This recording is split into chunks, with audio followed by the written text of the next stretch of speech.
Hello, everyone.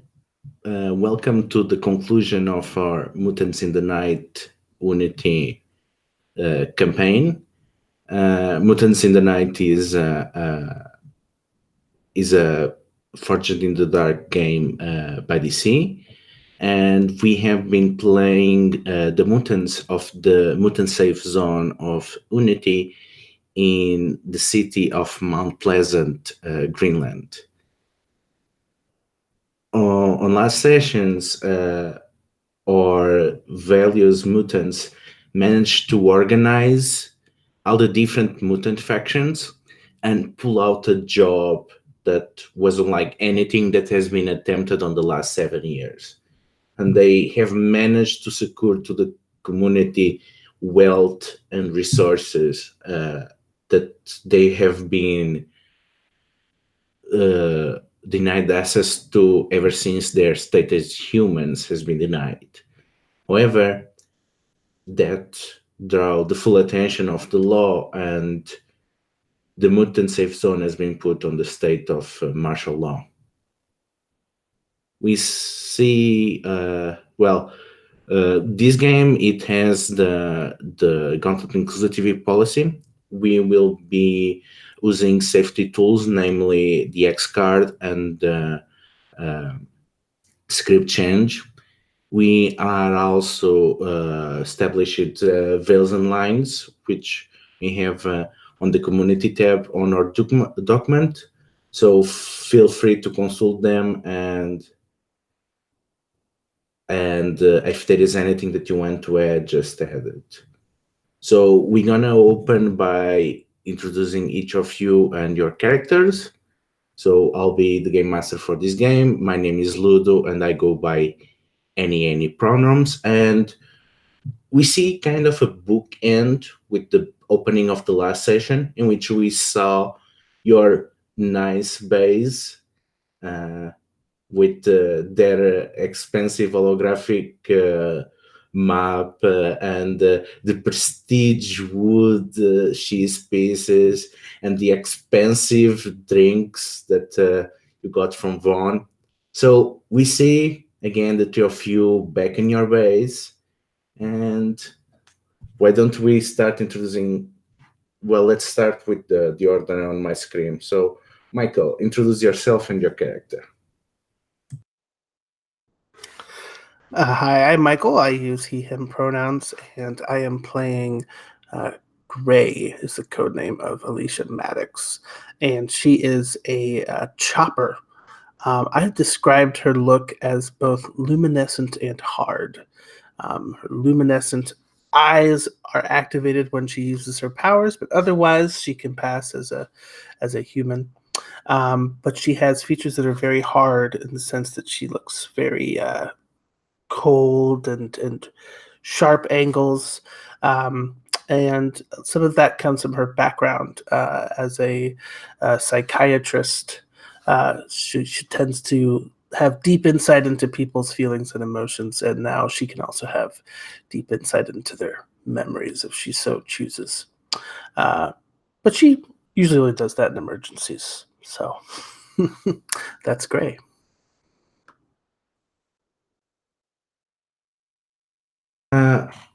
So, what has been the thing that she misses the most ever since the martial law has been imposed?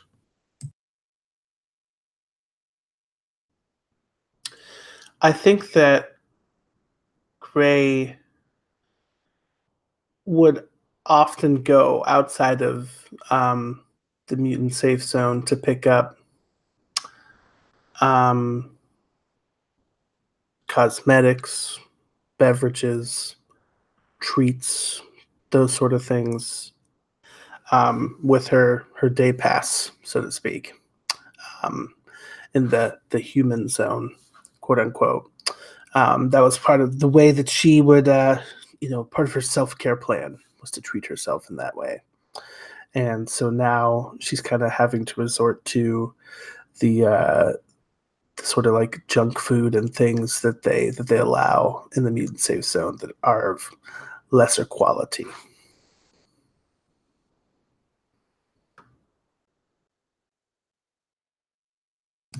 So there is this lingering smell of methanol and acrylic, the poorly quality solvents that have to be used as products, and that seems to have become a constant on the last few days. There seems to be this acidic, almost metallic stench to everything around the buildings, and it seems to create this small cloud of chemical smog that always lingers, making things even more miserable.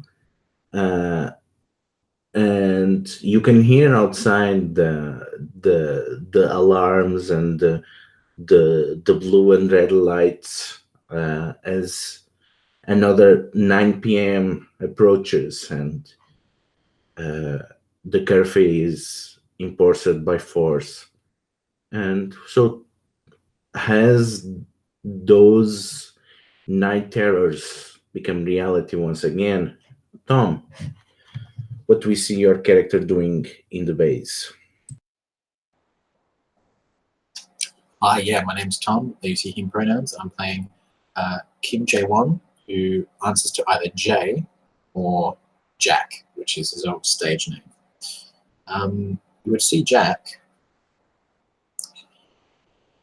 so in the base. I guess he's just sort of brooding in the corner.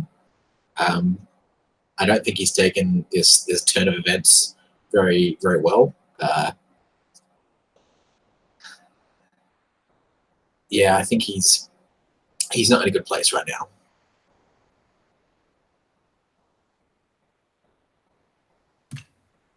So, what has changed in the holographic map after construction of the sky bridges have resumed? So the sky bridge would show that the location of like additional police checkpoints on the ground, and probably the positions of permanent barricades that the mutants have had to set up to secure access to the sky bridges. And there'd also probably be some sort of aerial tracking on display as well for the inevitable use of helicopters that are being deployed or are occasionally deployed in the city, which would make the sky bridges actually a lot less appealing to use and a lot more dangerous too if you're a wanted criminal.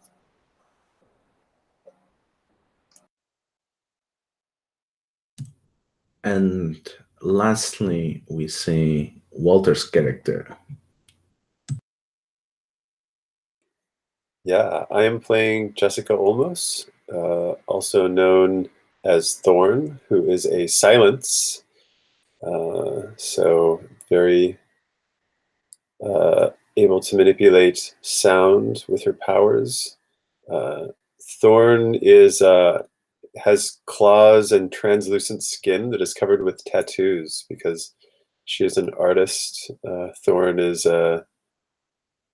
works at a tattoo studio.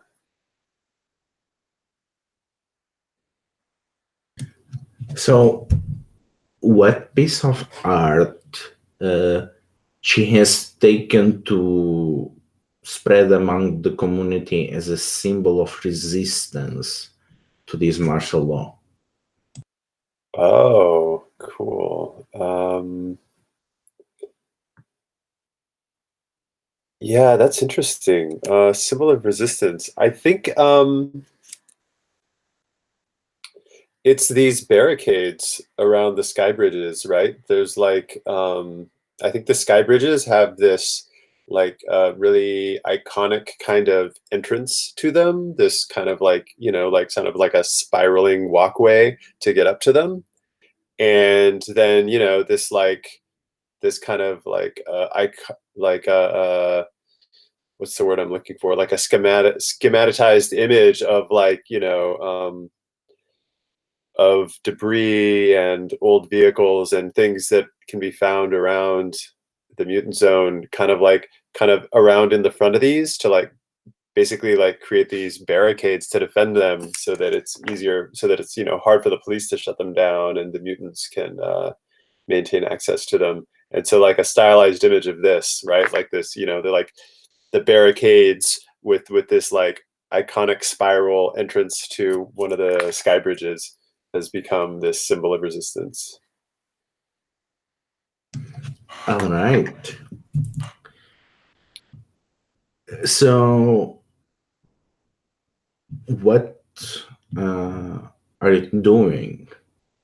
Because television signal is being cut off after 9 p.m. So, and even light, it does not last more than 2 hours after the curfew. They cut the power. So, what are you doing?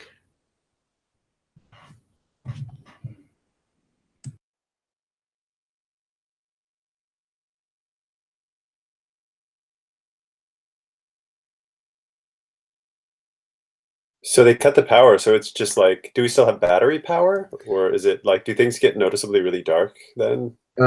Basically, you still have battery power, but you know, all the main lightning, you know, it's kind of assumed that a lot of people have old hydrocarburates and gas generators, and they use it. And of course, the clinic needs it, and other service keep it. But you know, if the police sees lights when the power shall be out, they get suspicious. So everyone is, after 11 p.m., everyone is in the dark. Interesting. That like your description of that makes me think that like after curfew, when the power starts to go out, like you hear this humming sound throughout the mutant zone as everyone powers up their generators. And a lot of times they're like hidden, like they're on roofs or places, so it's like hard to tell where the sound's coming from. There's just this constant hum of generators.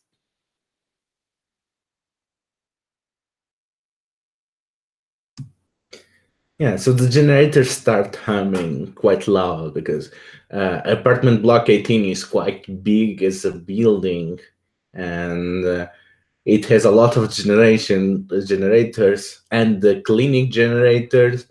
So it's the entire building kind of transforms after 11 p.m. It becomes this beehive.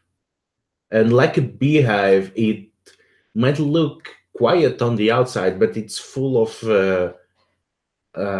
activity inside. So now that the sky bridges are more or less functional already, a lot of people can use them to go in and out of apartment 18.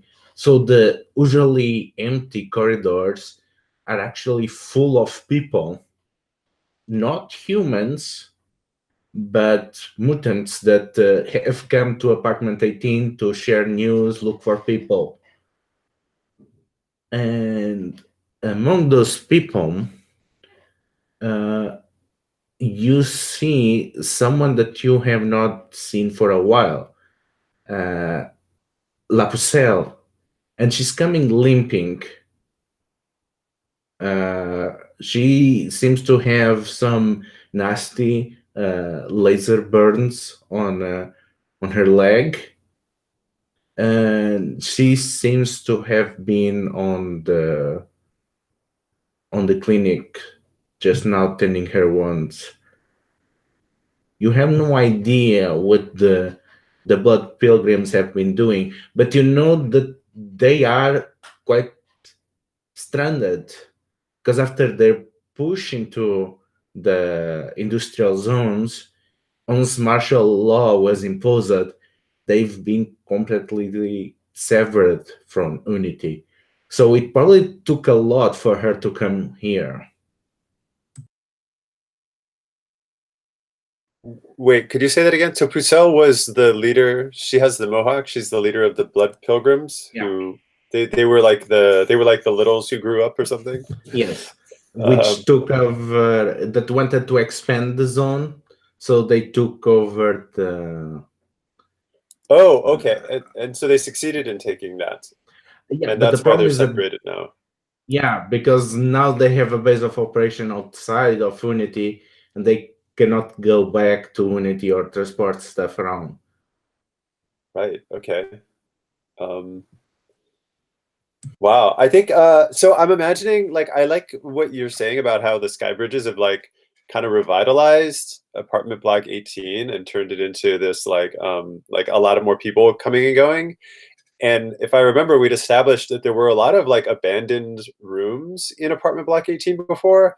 And I have this idea now that people have just like spontaneously transformed those rooms, right? Like an old apartment room is like now someone turned it into a cafe, right? And like another one, someone turned into like a store where they're like, selling, mutant made goods because, the all the barricades and stuff make it harder to get human made goods. And so there's kind of like this like new life, right? It's like become this like community centered zone in apartment block 18. And I think, I don't know, just to say we're all together, unless people want to be doing something else. I think like maybe Jessica sees Pucelle, with like an injury out in the hallway, and is like, "Hey, come on in. We're like, we haven't seen you in a while. Like, come talk to us." And like brings her into one of these like makeshift cafes in one of the old rooms where all of us have been sitting talking. Yeah. So as that happens, as Walter was saying, indeed, the building of the sky bridge and the as being cut off from the normal access of the rest of the city, and with the influx of resources that you stole from the cargo from Samsung Bay, a lot of people, especially younger people, have access to things that they have not had in years. So these finally gave them the opportunity to explore and create things that they have been denied. Uh, People that have been just scavenging with whatever is assigned to them, they can program, they can paint, they have expensive instruments. So the first thing that strikes Gray when she enters on the coffee house is the music playing. And what about the music tells her that this is something that only a mutant could create, and this is because of the success of the last job. Ah, interesting. I think it's like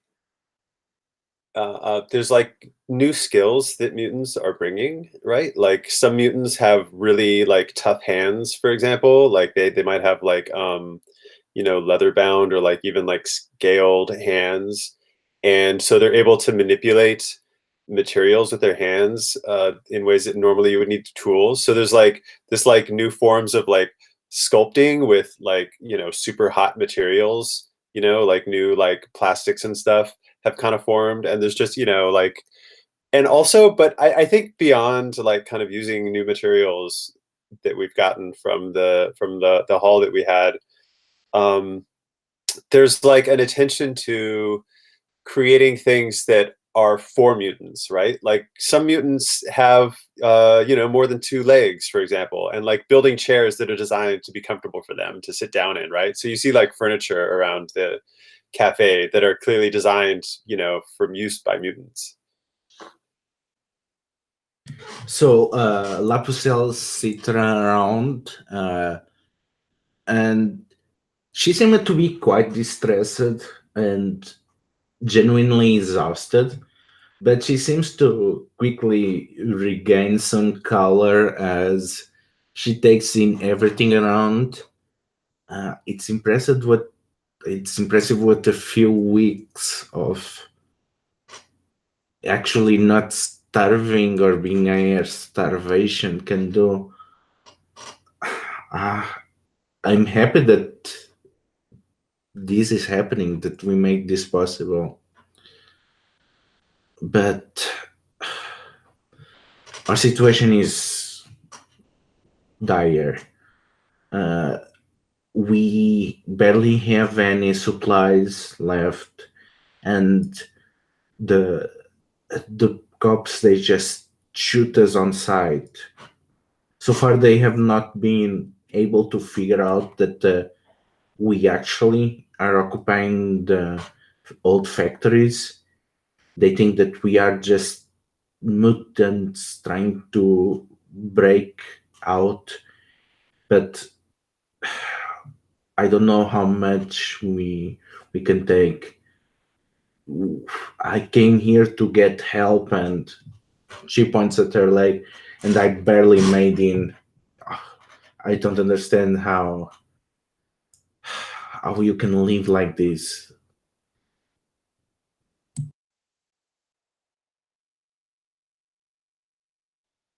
Are we all there, or is it just Pusal and I right now?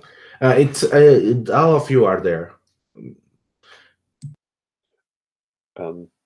Yeah, Pusal, that's like, I'm really sorry to hear that. I mean, it was really brave of all of you to go and take the factories and to be holding them all this time. I mean, that's amazing and so much endurance. I mean, is it worth it? What's the most like valuable thing there in the factories? Is it? I mean, I hate to say it, but I mean, is it worth holding on to? It sounds like it's taking a toll on you and the rest of the pilgrimage. Well, I don't know exactly how much it's valuable. There is a lot of old machinery that, I mean, it might be useful for us. Well, I don't know, but you know, if things calm down and we can get some engineers there, people that actually know how to work them, maybe we can seize them for the good of our fellow mutants. But for now, it's only rust and broken glass, nothing else.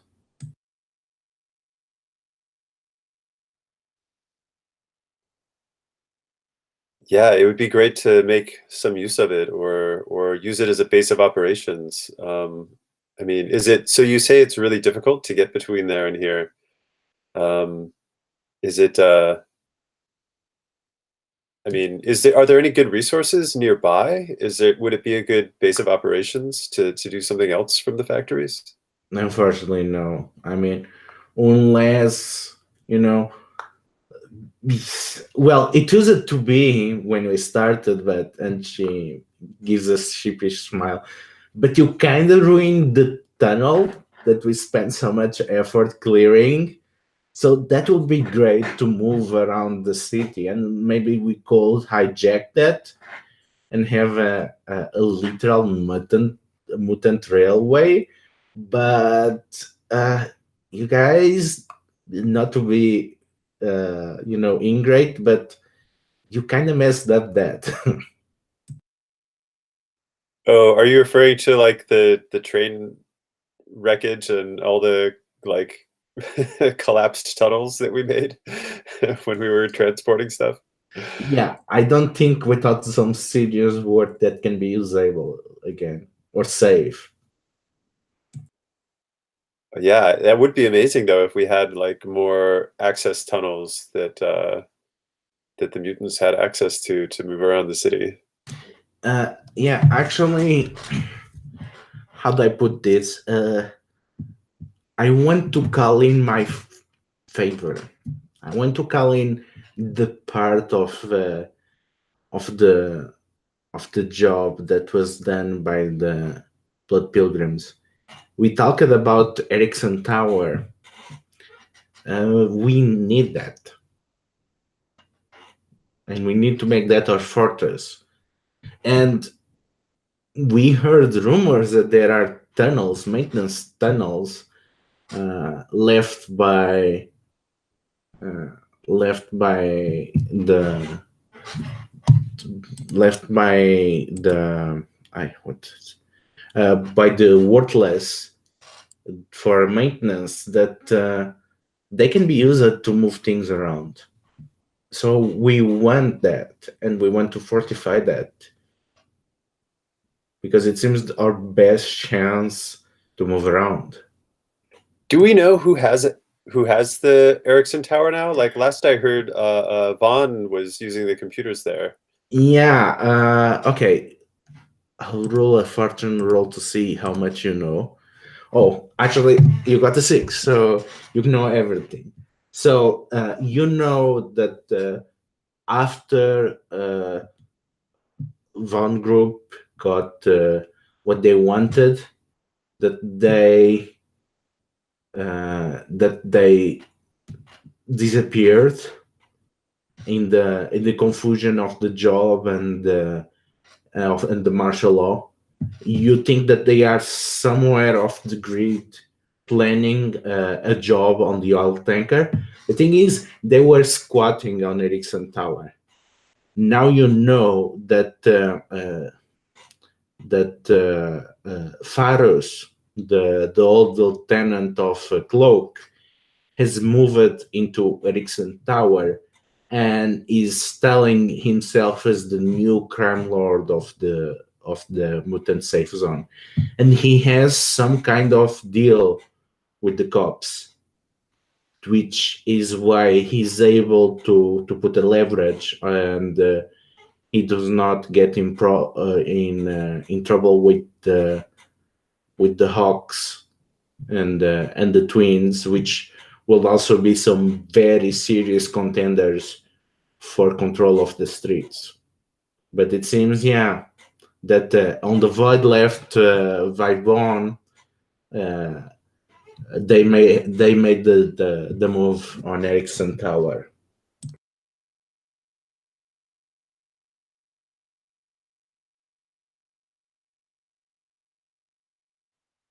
And so Faros is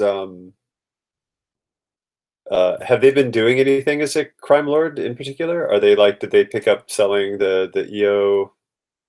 What was that drug? UD. EOD? Well, not that you know, but you think it's unlikely because UD is something that the police profits for quashing down, because it's a lot of their image comes from that. Even if they want to create the fear of EOD so that they get money for drag-related task forces, but other than that, yeah. So you think that he probably is running more of a protection racket, from other gangs and them and the police, because the police gets a lot of brides from them and they get the money for the brides and a lot more from other mutants. So get the feeling that it's mostly a protection racket.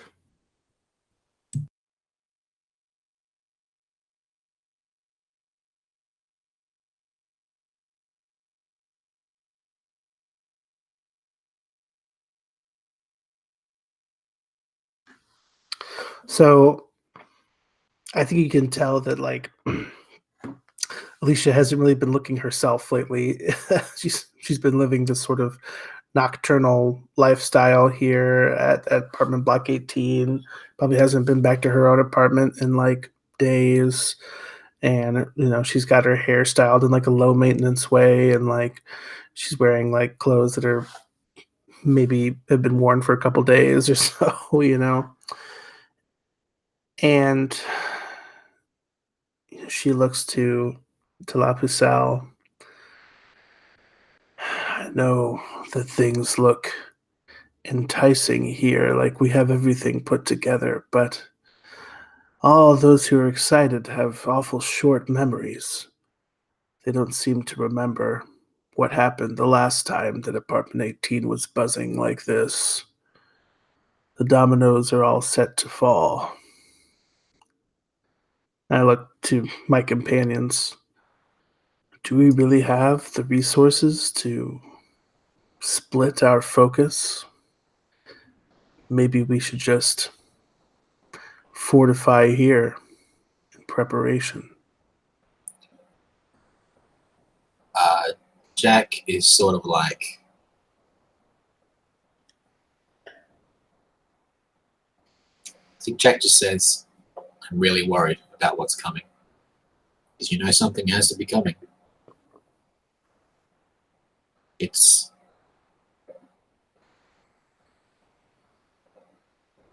been scary having the curfew imposed and all of the checkpoints put in place, so on and so forth. But there hasn't been random arrests, stamina raids. I just think everyone needs to be careful and stay on their toes. I understand that pilgrims are in a bit of a tough spot, but I don't know how feasible it is to start another war with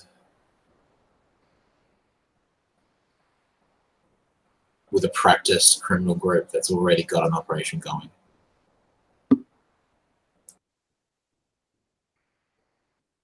Yeah, I think Jack makes a really good point. We've got, just dealing with the cops is bad enough, and if we have mutants fighting other mutants, then it just splits us even more, right? And Pharos is working with the cops, but I mean, I think that's just maybe that's just a price we're going to have to pay right now. I mean, can we really afford to be attacking, the such a close ally to the police if, given that the martial law is already so strict? I mean, I think we need to be strategic about what battles we fight right now. Well, cannot you make a deal with Pharaohs? Because I'm sorry, then you're gonna do us dirty. You're gonna leave us empty-handed. You promised us this. That's your part of the deal. So, on a meta level, just for a moment, what does anyone recall we actually did say to the pilgrims? So I don't quite recall exactly. What they wanted was a fortress. Sure. Yeah. And Right. you suggested the Ericsson Tower because it was empty at the time. At the time, yeah. Did we say we were going to help them get it? Or no, you said you will give them a fortress. That's the only commitment you made. Fortress Block 18. Here we go. So, Thorn turns to Pucelle and says, "Hey, so if you have this fortress, I mean, what are you going to do with it? Like, how are you going to use it to help help the mutant zone and help everyone here?" To control the zone, of course. To make it impossible to be ignored. The police cannot just roll over and hit apartment 18 or whatever happens to be the center of the mutant life. If we have a fortress from which we can strike back or seek refuge, that they will need to come in force to dislodge us out, they could not just have free reign. We need a bastion to project power. We don't have that as mutants.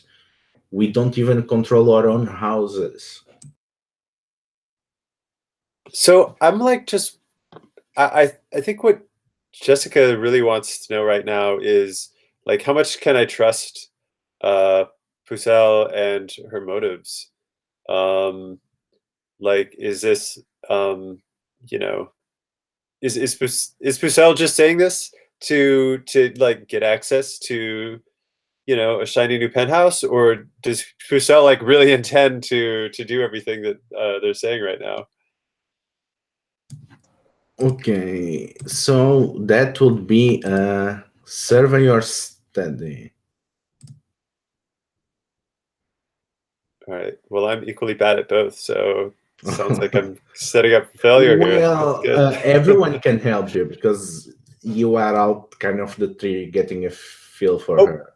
by the way, should we do? I'm noticing I have a lot of stress. I think some other people do too. Should we Oh, like get a downtime in somewhere? yeah, we forgot doing the downtime. Okay, so everyone, let's just resolve the downtime. So let's say that it was stuff that happened during the lockdown. So you can start, Walter, and then we go with Tom and then with Michael. Okay, let's see. So for downtime, let's see. I am so unprepared. I don't have my sheet open right now, but the choices are, what can we do with downtime? We can like pursue a vice, or we can another option is to pursue like a long-term project or to do some training. Are those things we can do? Yeah, you can start a long-term project. You can train and get XP. You can get indulge your vice. You can seek treatment for harm, and you can lower hit. Your hit right now is 5. No, 4 actually. Okay. I mean, yeah, that actually sounds like a reasonable. Now, my impression is that our really high heat is part of what has like led to all these big changes in the whole mutant zone. So if like am I correct that if we try to lower heat, that could actually potentially have some effect on like lowering some of the tensions in the mutant zone? It can lower the responses from the police into the mutant safe zone because the damage of the martial law already happened as the reaction of the previous hit. But Okay. there are less police cars. Maybe they just don't drive in with tanks. That kind of thing. All right. I guess maybe, okay, let me rephrase my question then. So if we were to lower our heat, what like effect in the game might we expect that to see at this point? At this point, you expect the game to be more focused on mutant versus mutant instead of being mutant versus humans. That would be the practical term with only one session.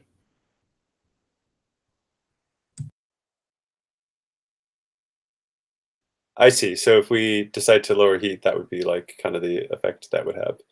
Okay. So now let's see. So we get, I guess I'll start by doing one of my vices then, which is, I think my vices, or is it called vice in this game or something else? I think it's a It's vice.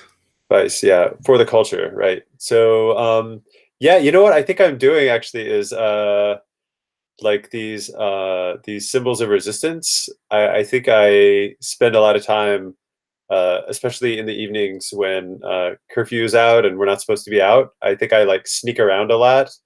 I put on my black hoodie and I sneak all around the mutant zone, and I put the symbol up all over the place. I'm just like making these murals and stencil art and really spreading this symbol of resistance all over. Okay, so roll the lowest of yours. Let's see, the lowest. So I think that's resolve 1. Yes, it's All right. resolved. I got a 4. So I can lower my stress by 4? How much is your stress? It's at 5 right now. Okay, yeah. So who did you take with you on this? Who did I take with me? Yeah. Do we does somebody want to come with me on this project? No? I'll come with. Nice. I think I'd ask you, why you chose this design. Just because like the sky bridges are a symbol of our freedom and our autonomy and of making choices to improve our own lives. And they connect us. And these barricades are a symbol of, we will defend them with everything we have. I needed that reminder. Sometimes I wonder if it would just be easier to roll over, not get into trouble. Yeah, I mean, that last job we pulled off was amazing, but the clampdown, the response was so hard that I'm wondering myself if it was worth it.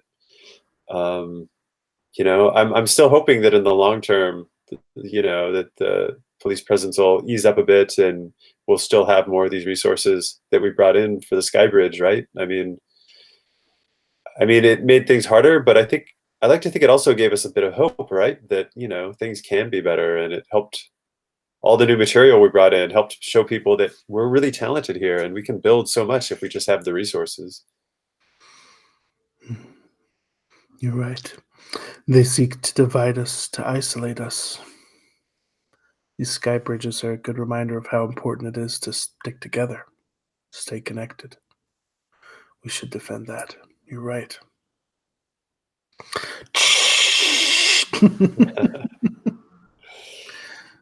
Cool. Okay, what do you do with your second downtime? Let's see. All right. So then, you know what? I think I want to do. I mean, I would maybe describe this as a long-term project, but it's the last session of the game, so maybe like a really short-term project. I think I would want to or maybe like getting a resource is kind of the thing that I want to do. Maybe that's more of an appropriate way to do it. And since we haven't decided exactly what the rest of this session's going to be about, how about I can like maybe hold that as like a resource that I could take as like a flashback during whatever we do later. Makes sense. Yeah. Cool. Okay, Tom. So what Jack did?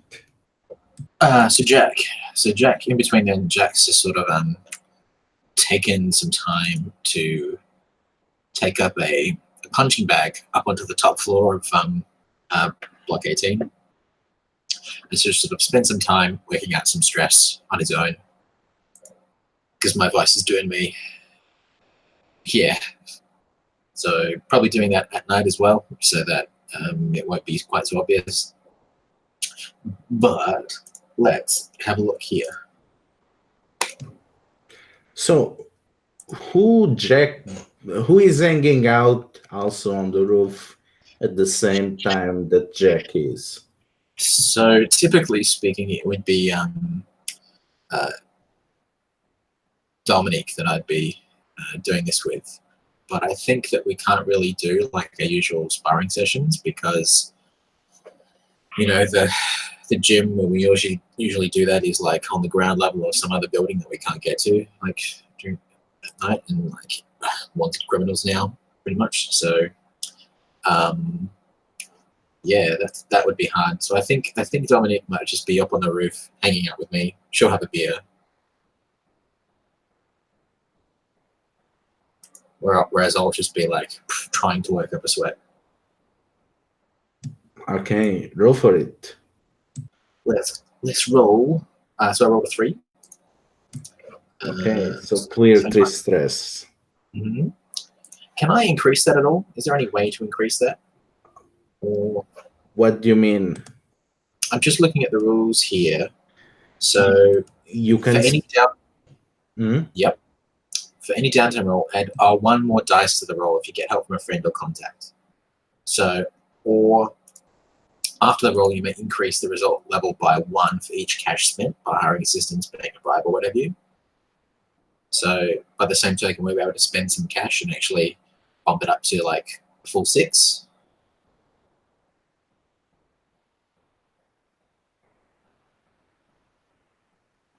I'm just not sure of when do you pay. I think it's after, right?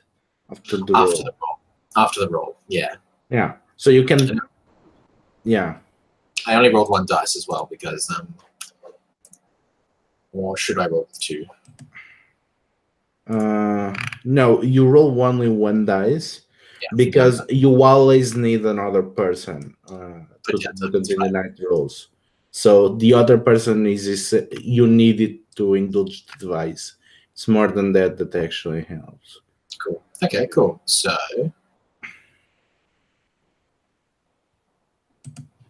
yep, I'll do that. So I'll spend three cash to make that a full 6 and go down to 0 stress. Okay, so how does spending the crash shows itself? So we've erected some complex barricades to make sure that no one can actually see what I'm doing. And I think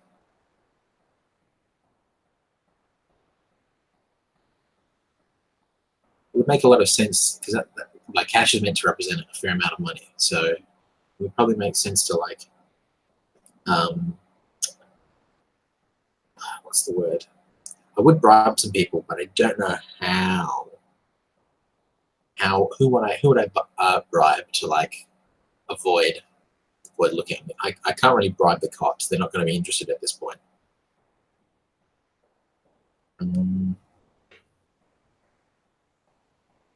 I could like bribe some of the people who like live on the floor below to put up with what I'm doing. I think that's probably a reasonable way of doing it, and like they'll keep quiet about what I'm doing. What I'm doing is probably a little bit risky, so it's like wanted mutant going out on the top of the building in the middle of the night. They'll surely have like searchlights or something activated somewhere, so that's risky. So yeah, they'll keep quiet about what I'm doing to the rest of the block. So I'm bribing everyone below me on the floor below. Okay. So what are you doing with your second action? So the second one, what I would like to do is to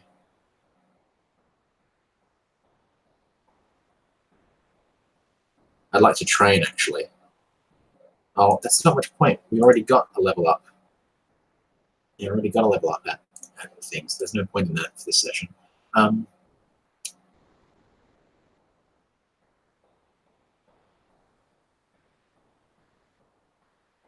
I think I'd like to try and cool us off and try and lower our wanted level. Okay, so that costs you 5 cash. 5 cash. Yeah. So that means I'll be down to 0 on my stash and 2 on my person. Yeah, and that actually lowers the wanted level. Mm-hmm. Yeah. So you go from 0 to 1. Okay, so next, Michael. So how do you use your downtime? First, I think I'm going to indulge in my vice.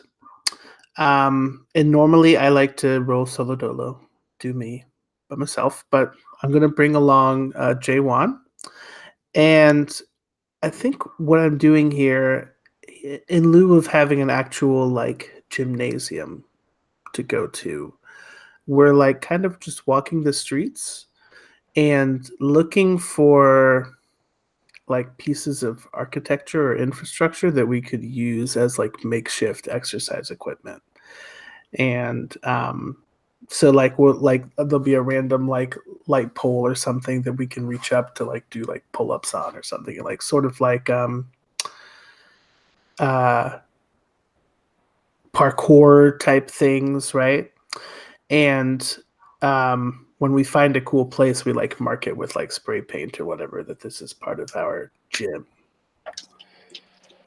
But it's giving us an opportunity to kind of like see things in the mutant safe zone, like on street level. You know, sometimes we can get cooped up in apartment block 18 and kind of forget the lives of people just out on the street, and get a little bit of exercise in too.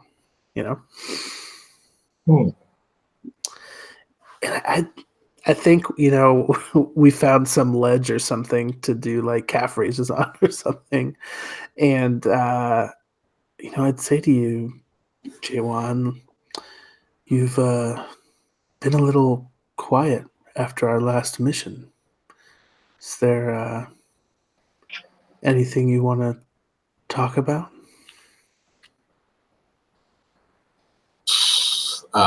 Well, not much I really want to talk about, aside from how what a colossal nightmare we've made for ourselves here. What were we thinking doing this sort of crazy job?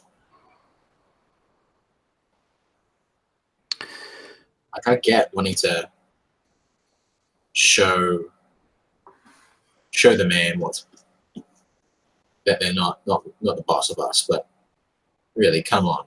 How did we not see this coming? And I just point around us at all of the strangely empty streets and the police sirens going off in the distance constantly. I mean, not that didn't happen already, but like this is something else.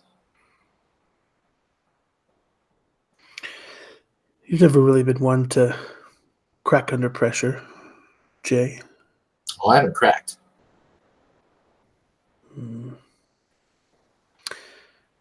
Forgive me, but I think that there's something deeper going on with you. Something personal. What do you mean? Am I wrong? So at this point, Jay's wondering just how much Ray actually knows. Because wasn't it was only Thorn who was in the tunnel who might have seen the confrontation between this estranged family member that I was more than happy to try and completely forget about, but obviously perhaps cannot quite so much.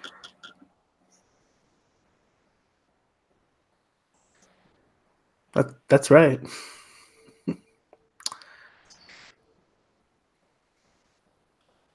So I guess Thorn told you, huh?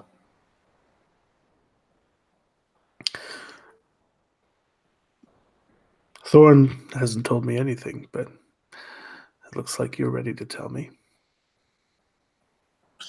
There's not a lot to tell, man. Do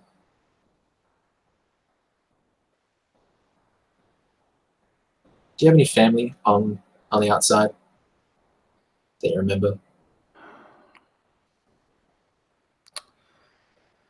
Mom and Dad? Yeah. Do they keep in touch? Do they know you're alive? What other things happen to you?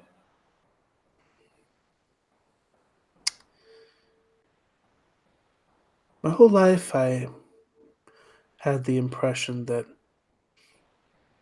my parents only cared about me insofar as I was successful. They paid my way through college, so my professional career was just trying to pay them back.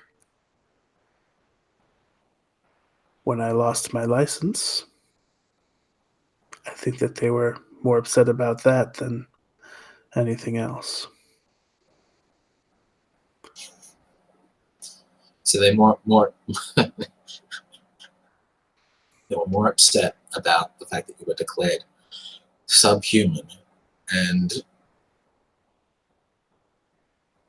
as a consequence had like legal responsibilities revoked than like, you know, the fact that you were declared subhuman. I think being unemployed was more subhuman than my glowing eyes to them. Oh, that cracks me up. So I didn't realize this, but yeah, apparently my family thinks I'm dead. Mm. And frankly, I think that probably would have been better than them knowing that I'm alive. And I'm getting a wanted criminal like that. Have they spoken to you? So there was a guy, one of the people who was with us, who was there to try and take us down. He was a cousin of mine. He was like 2 or 3 years younger than I am. He's probably like brown belt in my family's dojo, no question. But I don't know if he's mentioned anything to anyone. And frankly, I'd rather they didn't know. Personally, I could go on with this scene forever, but I don't want to hog up too much spotlight here. Yeah, So I think that's a cool moment to let things hang on. That's fine. Jay gets up and walks away. Cool. I'm gonna roll to indulge Yeah. my vice here real quick. Well, if recent finals are any measures, anything can be improved by more character development. So I'm not complaining. That's true. I just feel bad, Jessica, being, out of the loop with that scene. So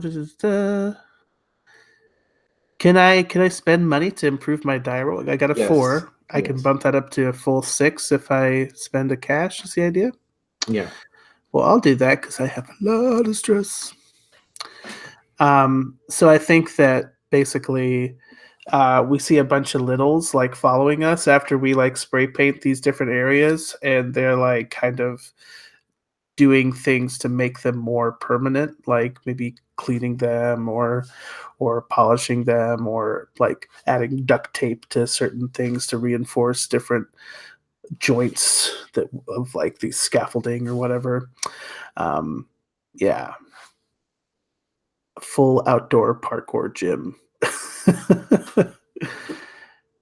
Cool. Okay, what do you do with your second activity? Yeah, I'm going to go ahead and start a long-term project just for cool story purposes. Basically, I'm going to start making a getaway plan. Don't necessarily intend to follow through, but I've been feeling more and more trapped as this circle is kind of closing in on us. Who do you get involved? I think it's got to, yeah, I think it's got to be my racing enthusiast friend, James, the street racer. Only James?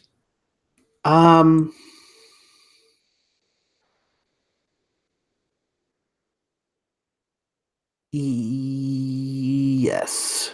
I don't have the heart to tell Bridget or my friends. Okay, so how do you see you planning these? Study, survey, something else?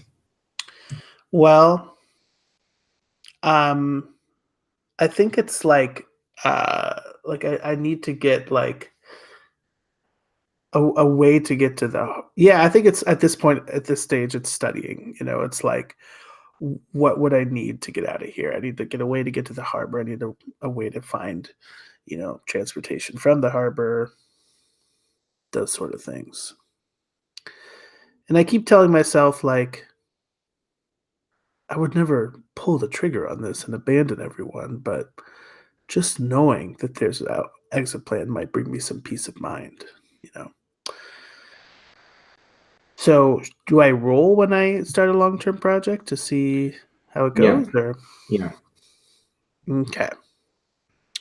And because it's the last session, instead of me telling you how many segments the project is, we're gonna say that how good the escape plan is depends on how much you get. Right. So you get one extra dice from James, Right. and you can throw money to improve the dice roll. Sure. Okay, so I'm gonna roll one die for having one circle in study. Then I'll roll another for James.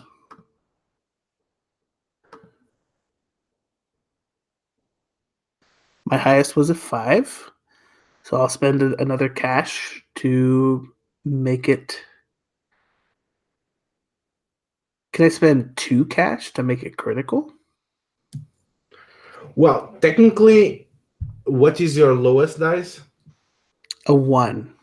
So you will have to bump that one all the way to 6 for you to have a critical. Oh, because both would need to be a 6, huh? Yeah. Well, hey, it's the last session. We're flush with cash, so Okay. So I'll spend, let's say that a lot of money. you actually put you did something nasty. You put a backdoor on Vaughn's system. So you are able to know where their boat is. And if you need to escape, you have got contacts renting in an assumed identity, let's say recreational uh, uh, airplane, and you have it dismantled on the docks, and your escape plan is to hijack their vessel, put the plane on that, and then fly from it and make it to the mainland of Europe or America. So I just need to figure out how to assemble a plane and pilot it. Well, you will have a lot of time at sea to figure that. That's right. Cool.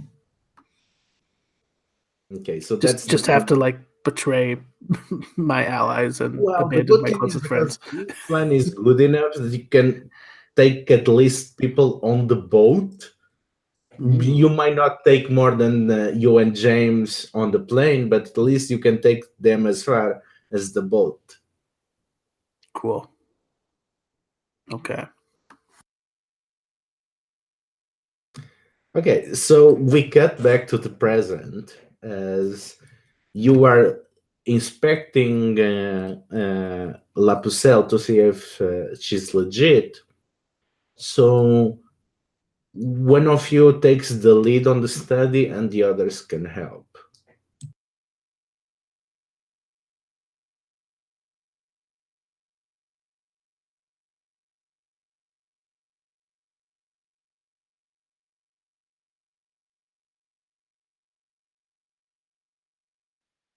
I could. Are you looking for us to help with that? Who is taking the lead? Wait, what? Which one are we? What? I'm sorry. What are we? What were we working on right now? You were trying to see if La Pucelle was being legit. Oh yeah.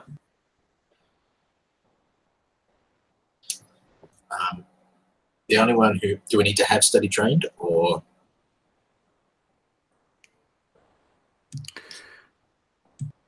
Yeah, almost anybody else would probably be better at this than me, apparently. Yeah, I can definitely roll a study die if you want to give me a hand here, Dorn. Sure, yeah. Well, I think I have maybe I do have. Yeah, I think Thorn is just like maybe like asking probing questions or something to try and like tease out what Lapucelle is really, you know, try and get them to maybe admit something. But I'll rely on Gray to like see through Lapucelle's mask. Yeah, I pick up on your suspicion and your probing questions, and I follow through with that. Rolling 2 dice here. Thanks for spending that stress, friend. And I got a 6. Okay, so you know that she's being legit in the sense that, yeah, she wants a fortress. She does not want a penthouse. In fact, she will be happy with any other place. But what she has not maybe been obvious enough is that she does not plan to stay idly. She wants to bring war to the police whenever they do wrong for the community. She wants to be outright vengeful. She wants to pretty much wage guerrilla warfare with the authorities from this fortress. So I'll maintain eye contact with her, but speak kind of out of the corner of my mouth to my companions. She's still awful young.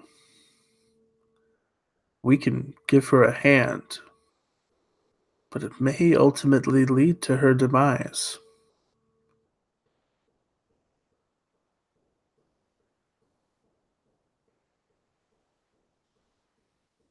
Yeah, they're very bold. I'll give the Blood Pilgrims that. I don't know. I mean, they've managed to survive this long, holding down the fortress. I mean, I see your concern, but they do seem to be able to take care of themselves. That's actually my entire concern. I think that they're going to become more of a blight on this community, on the safe zone in general, on mutants in general, than if they in their current position. If we do help them, then it needs to be something not as quite illustrious as Erickson Tower, something that they can do what they think they need to do. They can defend and they can like send people out on skirmishes or what have you, but not something anywhere near as illustrious or well known in the city as Erickson Tower. Erickson Tower is a statement itself. That supporting them in a way, enabling them to do that is a mistake long term. I think that's the whole thing here. We need to be thinking long term, which clearly the Pilgrims can't. And I'm still like looking right at Lapucelle while they're saying these things to us. And I would say like, I hope we don't sound patronizing. But the fact of the matter is, I believe that if we strengthen your fortress, that you will bring war. And then that blood will be on our hands.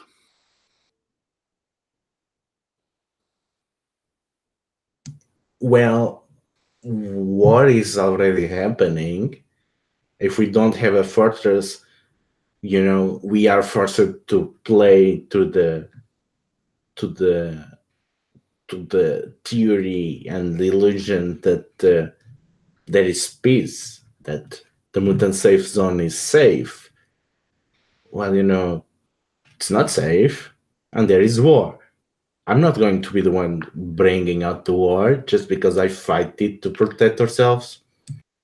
Lapucelle, I mean, you speak with the passion of a great warrior. You've been taking the fight to them from these factories, and that's clearly what you want to keep doing.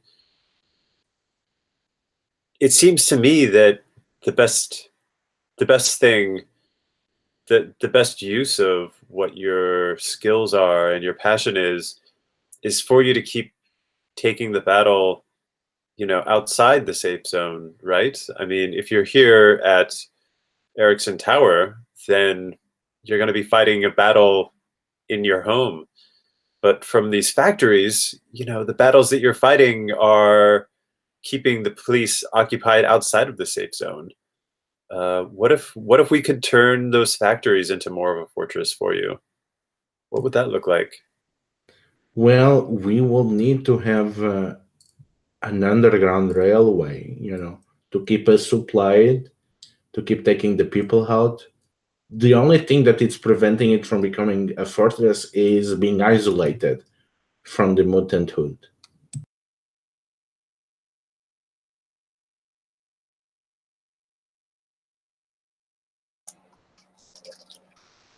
So what can you get here that you can't in the safe zone that you can't out there? Supplies, Food, weapons. water, weapons, safe rest places, healthcare, you name it. It's not a community, it's walls and rest that we have.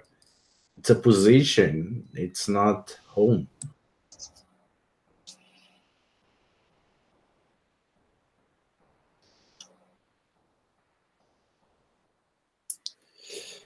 If we build too permanent of a passageway, then there's too much risk that the cops are just going to see your outpost as an extension of Unity, and it'll come back to us.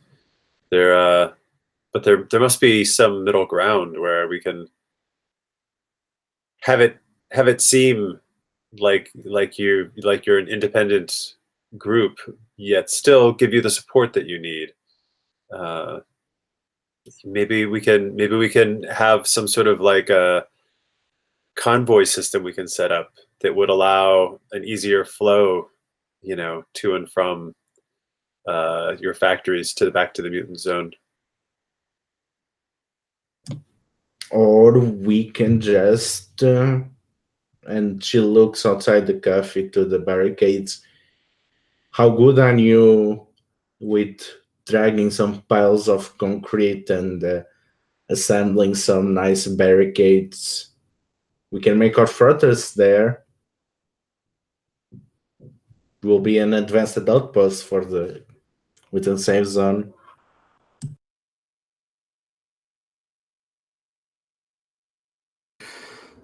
At the very least, it will draw attention away from 18.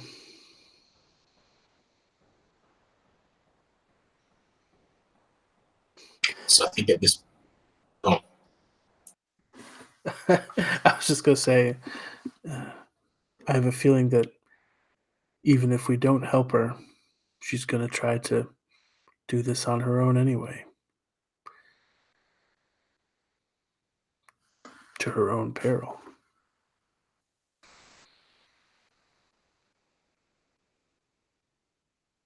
Unless you have any better ideas.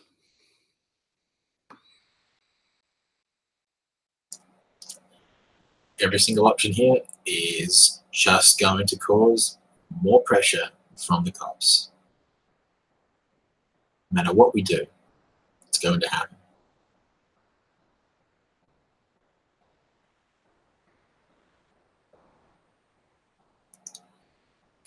Think about that plane. Think about Ziwataneho over here.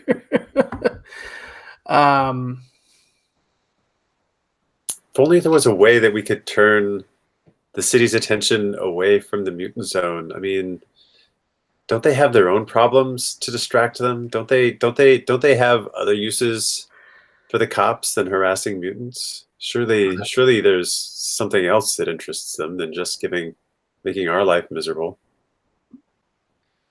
So there is that, isn't there? There was.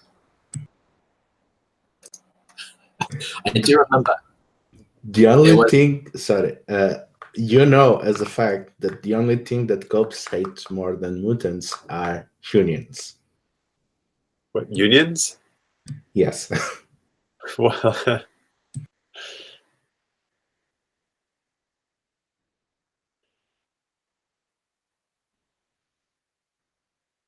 So if we maybe if we can support one of the human unions. I mean, a riot in the docks will get the cops away. Oh, that's true. We talked about the docks. The factories are kind of near the docks too, if I recall. They are.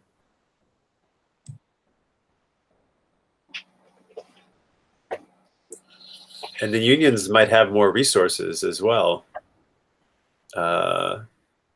If I don't know if it makes sense for the unions and for the blood pilgrimage to, if there's any way they could help each other, or we could take advantage of this.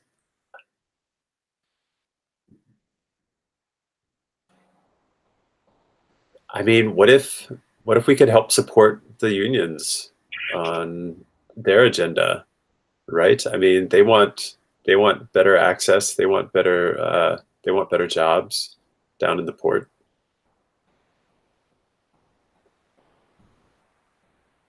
So So do you want to contact someone from the unions?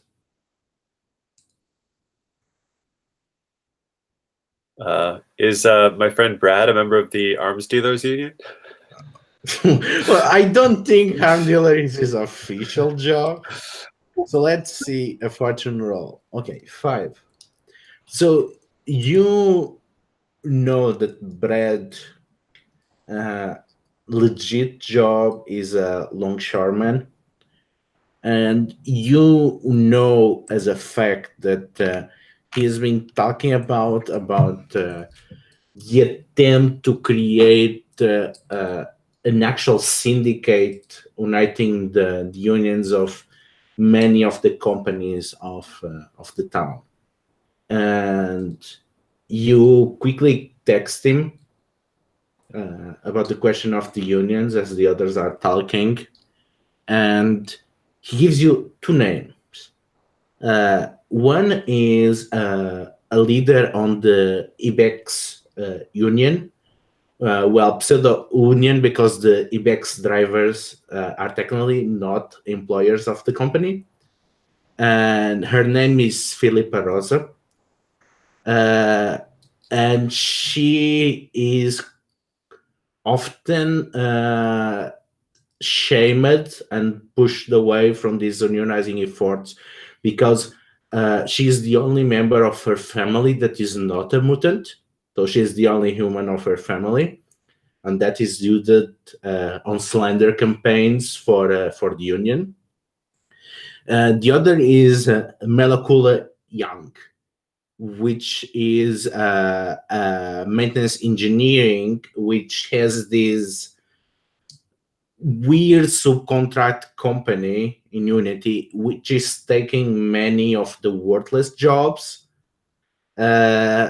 but he's the strongest candidate to unite the unions because his subcontractor scheme allows him to get a kind of workers co-op in which their engineers take over the jobs. They manage to do them cheaply, and they can take care of his people. So he's very popular.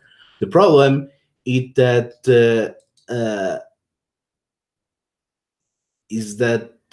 he wants to incorporate legislation on the terms of the co-op that allows no human sapiens to be part of the workers co-op, which will get around the WEN regulation by allowing mutants to be part of it.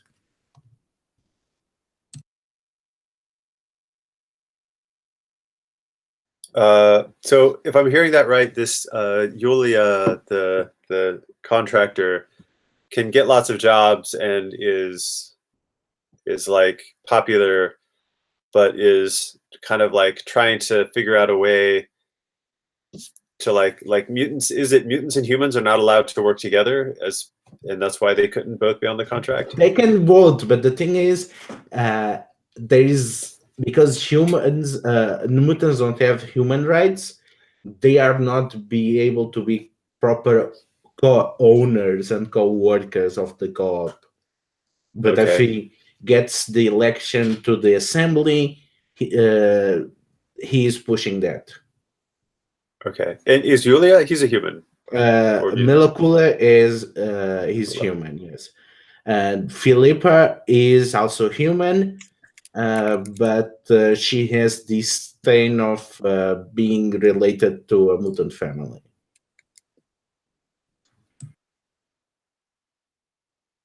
Okay.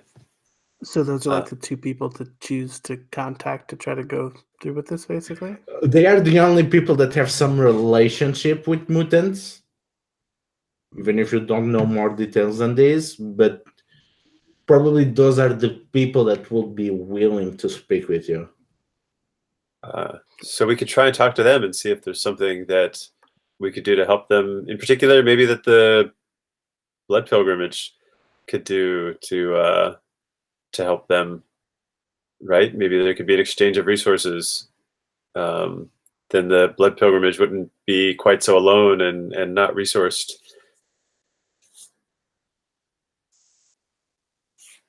I mean, it sounds like Ibex is like fighting against the perception of being too tangled up with mutants, but Malakula is maybe mutant friendly, but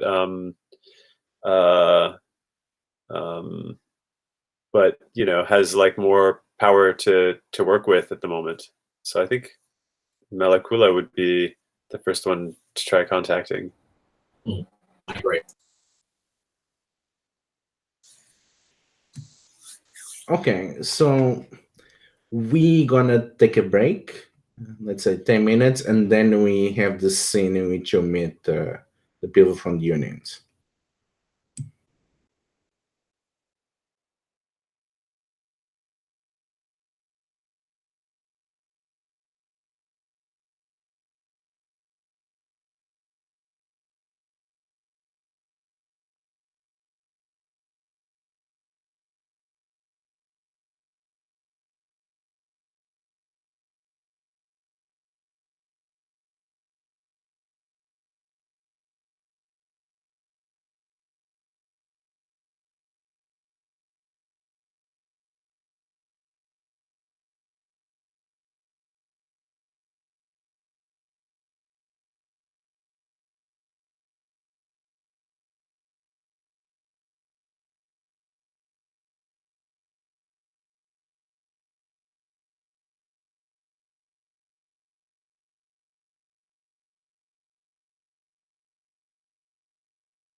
Okay, so let's see how you managed to elude the police patrols and the safe zone. So let's make this an engagement check, but before that, let's make a montage of what each of you is doing to handle that. So let's start with Gray. So what we see Gray doing to escape Unity? Rewind a little bit for me. So Uh, the conversation ended. So you decided to meet with the union people to see if you can coordinate some riot at the same time that you make the move on the abandoned urban areas. So we assume that you already scheduled the encounter with the molecule, and now you have to actually get out of Unity. right. Yeah. Okay. I thought you were doing an in media res thing where I'm leaving on the boat. I was like, oh gosh, okay. No, because it's the martial law, it's on Crackdown. We have to actually find a way out of the zone. Okay.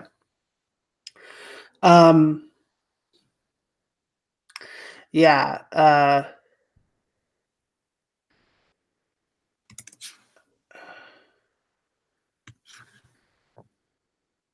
I think that you just see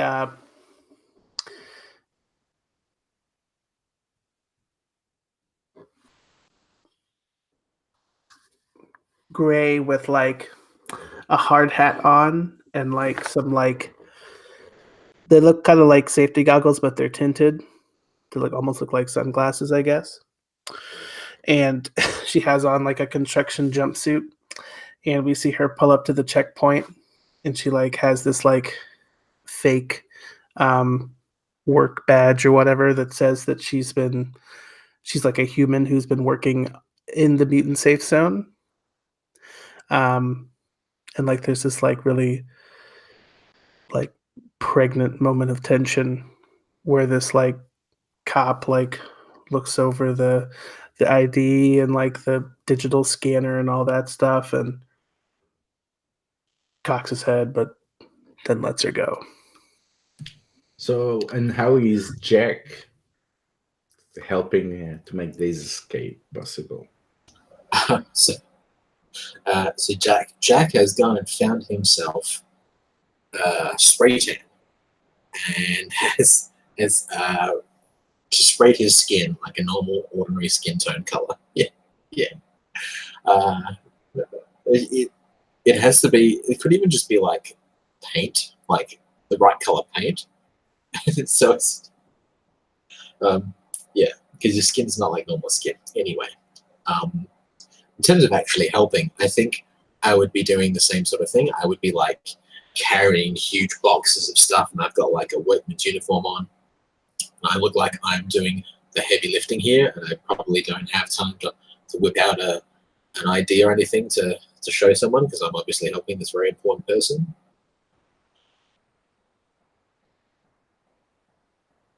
Yeah. And lastly, how is Thorn using their creative skills to elude the pigs? Yeah, so Thorn is just going to be sneaky. Thorn is just going to try and not be seen. I think Thorn in sort of like moving around in the evenings has like found ways to get kind of close to the like some of the fences around the mutant zone, and can just like has found a place to like cut a hole in some of the chain link fence and just kind of sneak out, and then like sort of sneak through some abandoned areas around the safe zone, and finally can like emerge and just get like kind of like picked up on the side of the road by Gray and Jack as they drive by.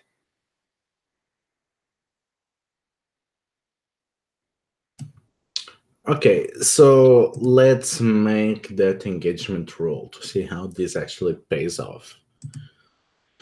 So let's say you start with 1. So is this particularly bold or daring? Not really. Is this complex? No.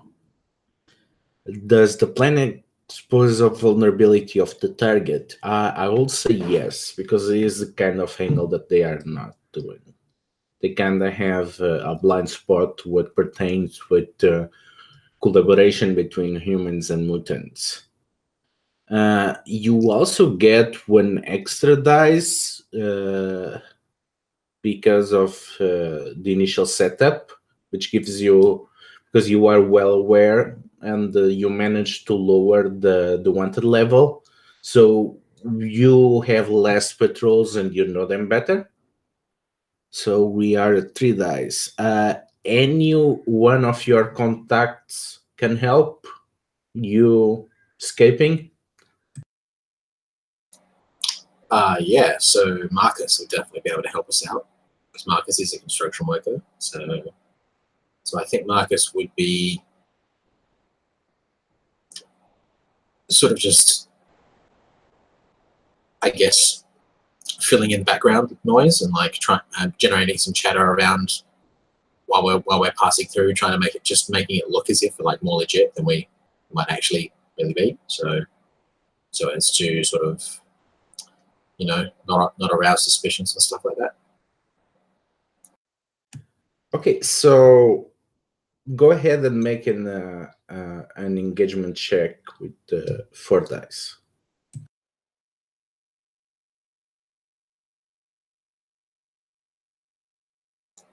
Anyone rolling that, or I'll do it. I'll do it now.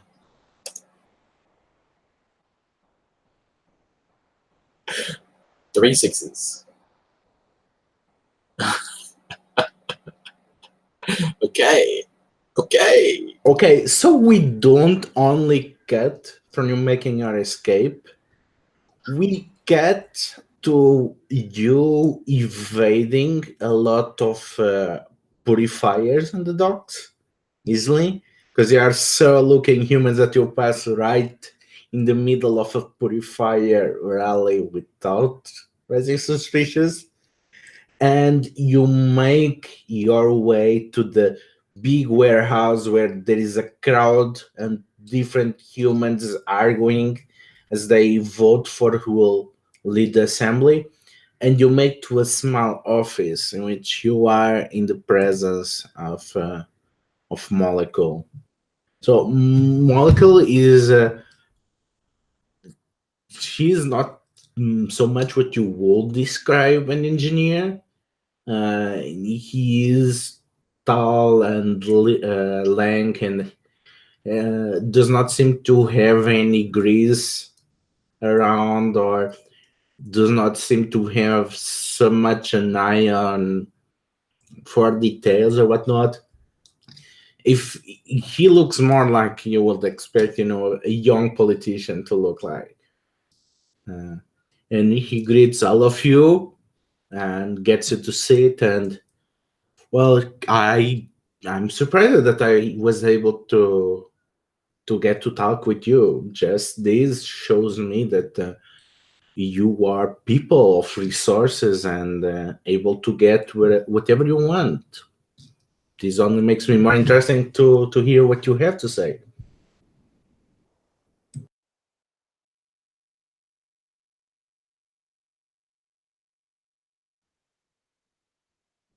Yeah, Gray. I think Gray is like has her like kind of black hood up, so that because she knows that she like kind of stands out a bit. So she like wears that a lot when she's outside of the mutant safe zone, and she says, "Yeah, my friend Brad put us in contact with you because we do have some resources, and we think there could be some useful alliances between the mutants and the Union. I mean, you must have heard that the police, the authorities have cracked down a lot. They're imposing martial law in the safe zone, and well, frankly, we need an ally. We need an ally outside, and we were wondering if there's something we could do to help you, because we do have resources. What is it that you need? I understand that the authorities have been giving the unions a lot of difficulty. Well, that has always been the case. But, well, what I need is, well, honestly, I need to get a vote through the assembly. You know, I have made a small success with the creation of this syndicate of unions. The problem is that has created distance between me and the people. The other workers, they are starting to think that I'm becoming too much like a director rather than a fellow worker. And I can understand their fear, but it's actually being used by my rivals for the assembly because they actually want to appeal to the anti-mutant sentiment and use that to attack me. So they portray me as too friendly for mutants, and at the same time that I am too detached from the concerns of the people. You have to understand that despite the work that the unions have done for a while, there is a strong anti-intellectualism, and these efforts that I've been pushing successful, they require me to embrace ideas that they don't take naturally to, like say, extending membership to mutants. So basically, I think I need some way to convince them that their fears have no base, and that all my opponents, they are just trying to manipulate their awful instincts against their best interest.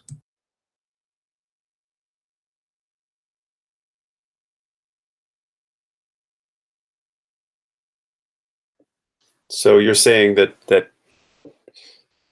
the mutants' bad reputation is making it difficult for you because you've been standing up for the mutants, and we really appreciate that. We want to find a way that we can stand with you in a way that strengthens your position.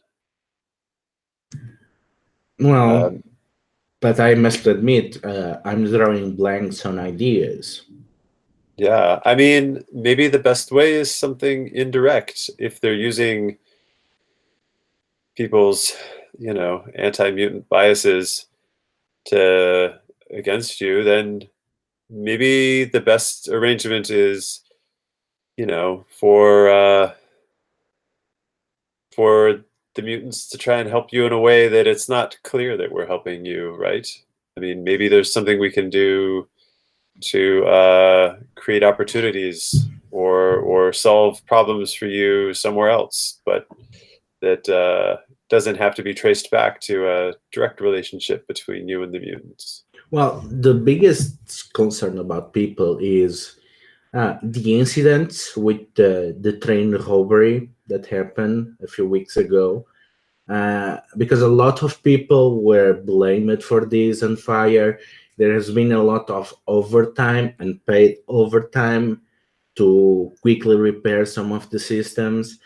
So because that is believed to have been perpetrated by empowered mutants from Unity Heights, there's a lot of anti-mutant sentiment because of that. In fact, we have an open purist rally happening just 1 quarter from here that is how much anti-mutant sentiment they were able to get from fanning those flames. So anything that gold, show that the mutants were not attacking us, but they are just as hurt by these as we were by this crime.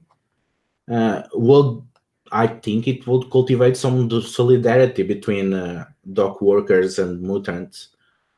Because from what I hear from the news, it's not like things have been good on Unity.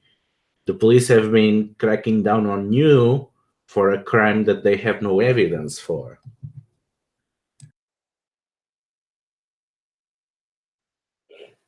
Yeah.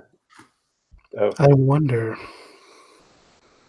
Can we give it back to them? Would that help? Would that make them feel better about the whole robbery thing? And just here, have it. We don't need it after all. Should we rely on human sympathy, or instead try to leverage human fear? Perhaps if we had a common enemy to draw our eyes to. Well, it's my belief, and I'll be honest here, that's the main reason that I'm advocating for your kind to join the syndicate, is that humans and mutants, they have a big enemy in the neon towers of Mount Pleasant. That is the real enemy. That has always been the real enemy. And on every reply that I give about the Samsung Bay heist is always the same. That money was not going to stay here. It was not going to stay in the community. It was going to Mount Pleasant. It was always going to be stolen. It just happened to be stolen by someone else.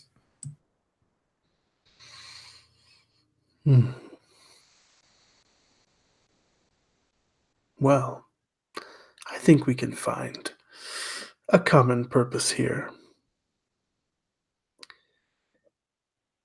I'll propose a course of action. And I don't know how it may inform your opinion of me.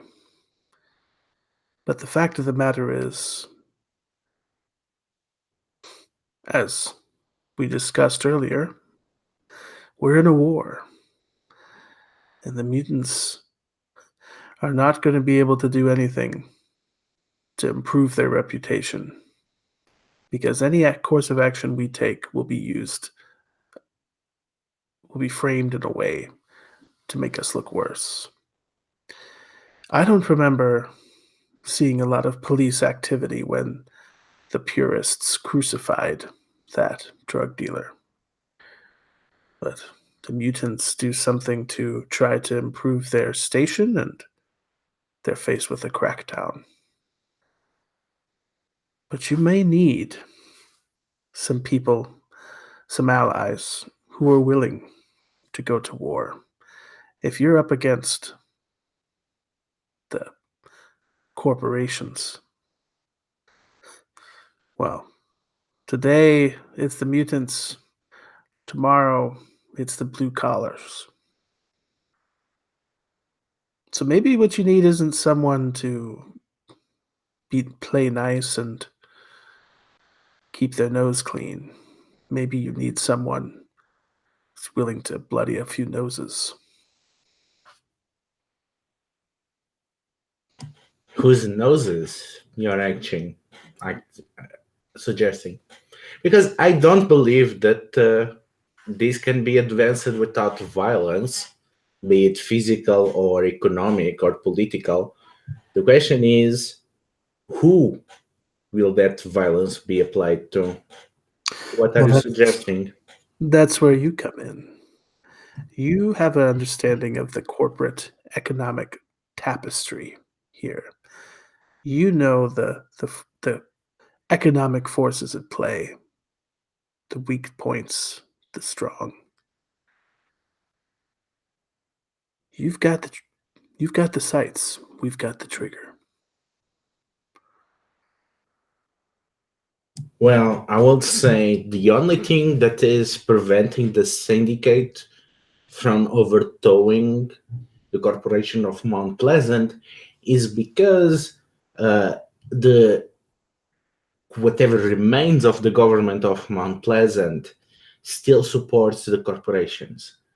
We need to end up the police, and we need to end up City Hall. With those two standing in Norway, we cannot be free, because they pass the laws that make us work for them instead of working for each other, and they also make the laws that keep you locked in Unity Heights.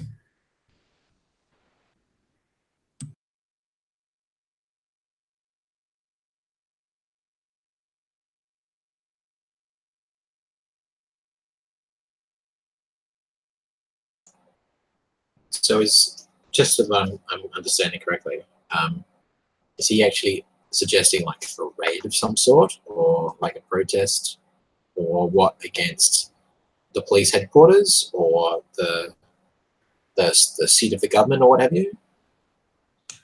Well, he's not suggesting anything on specific. He is pointing out that while they can use the infrastructure of the city and the law enforcement to apply their will, they can crash both of you. So you need to do something about that if you want to do something. If you do a protest or something else, that's more detail. That's more on your side to decide what exactly you want to accomplish and how you want to do that. And I wouldn't mind getting into a giant fight and punching some people. That sounds fun. But I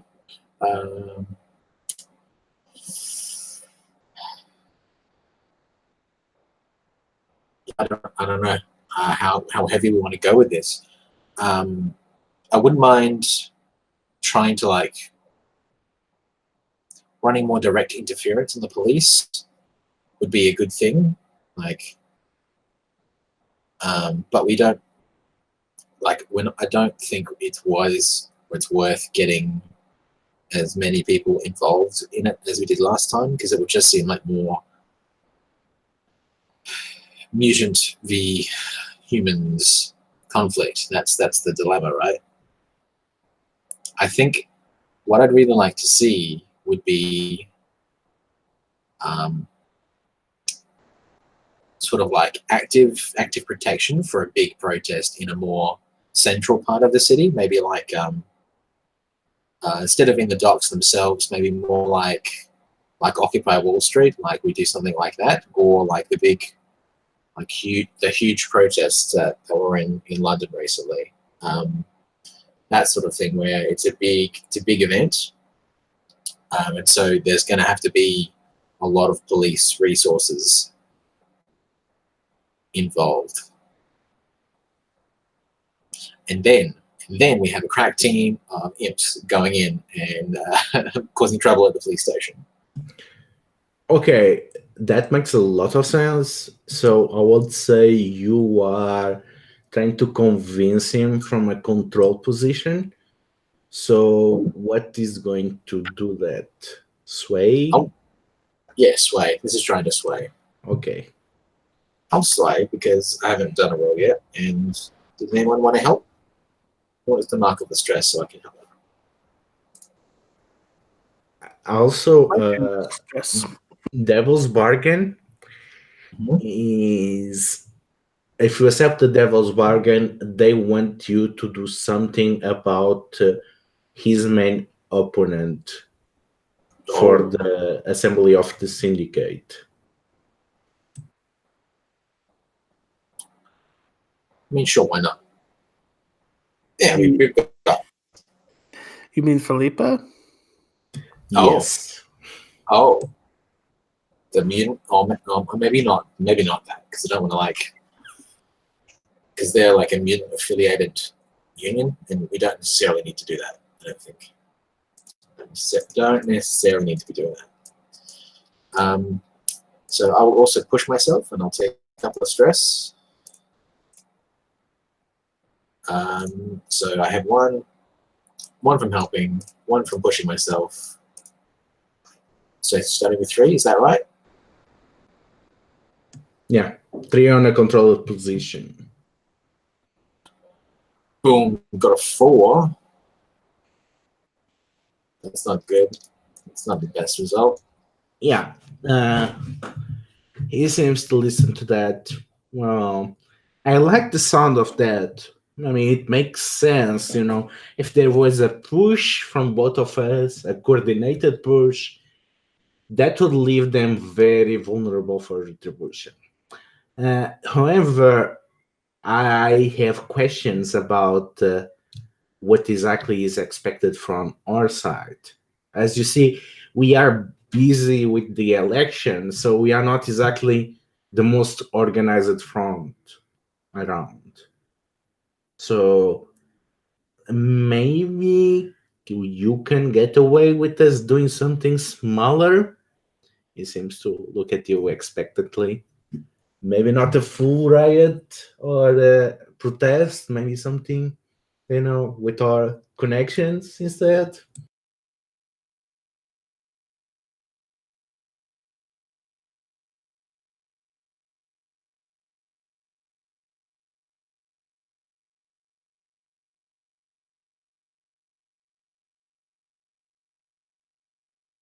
Could we recap again? What exactly is the deal that we're working out? So basically, the idea is that you hand to cripple the law enforcement in the city to the point in which they are not able to properly put down both human workers and mutants. So this will actually give you control of most of the city. Then the problem with that is you need to do that at the same time. And you, on one hand, you have that you did not reveal the intent to push towards the industrial abandoned zones. And on the other hand, you are trying to get him to do a full protest to really draw the attention of the police away from mutants, but he kind of does not want to do that. He wants to commit with something smaller, which will put the blood pilgrims in more danger. Because if we can push the police presence away from the industrial zone, they can move in between more freely and also maybe reinforce their fortress more readily. Right? Is that the idea? Yeah. So the idea is this would be like a short-term tactic to just allow like maybe a caravan of supplies to go back and forth or something like that. Yeah, because you know, if they do something else, it will just be a short distraction. You know, you can get a convoy done maybe before the cops notice. Unlike if you get a full riot, in which basically the cops have to abandon unity, so you have free leeway to do whatever.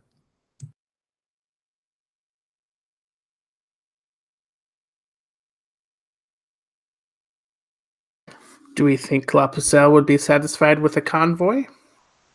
Could we convince her that that's enough? Well, you know that she does not know this. So she does not know how much you give away here. So, you know, she is not aware that you are throwing her under the bus on these negotiations. If she learns that, then she'll probably be very, very pissed. Because this will be the second time in which they get the short end of the stick. They got the short end of the stick on the last job, they won't be getting on this one. But so far, what she cannot do can harm her, but she cannot be angry about it. Right. So either we're going to have to convince this guy to go bigger or convince her to compromise. Well, I will pass that buck right off.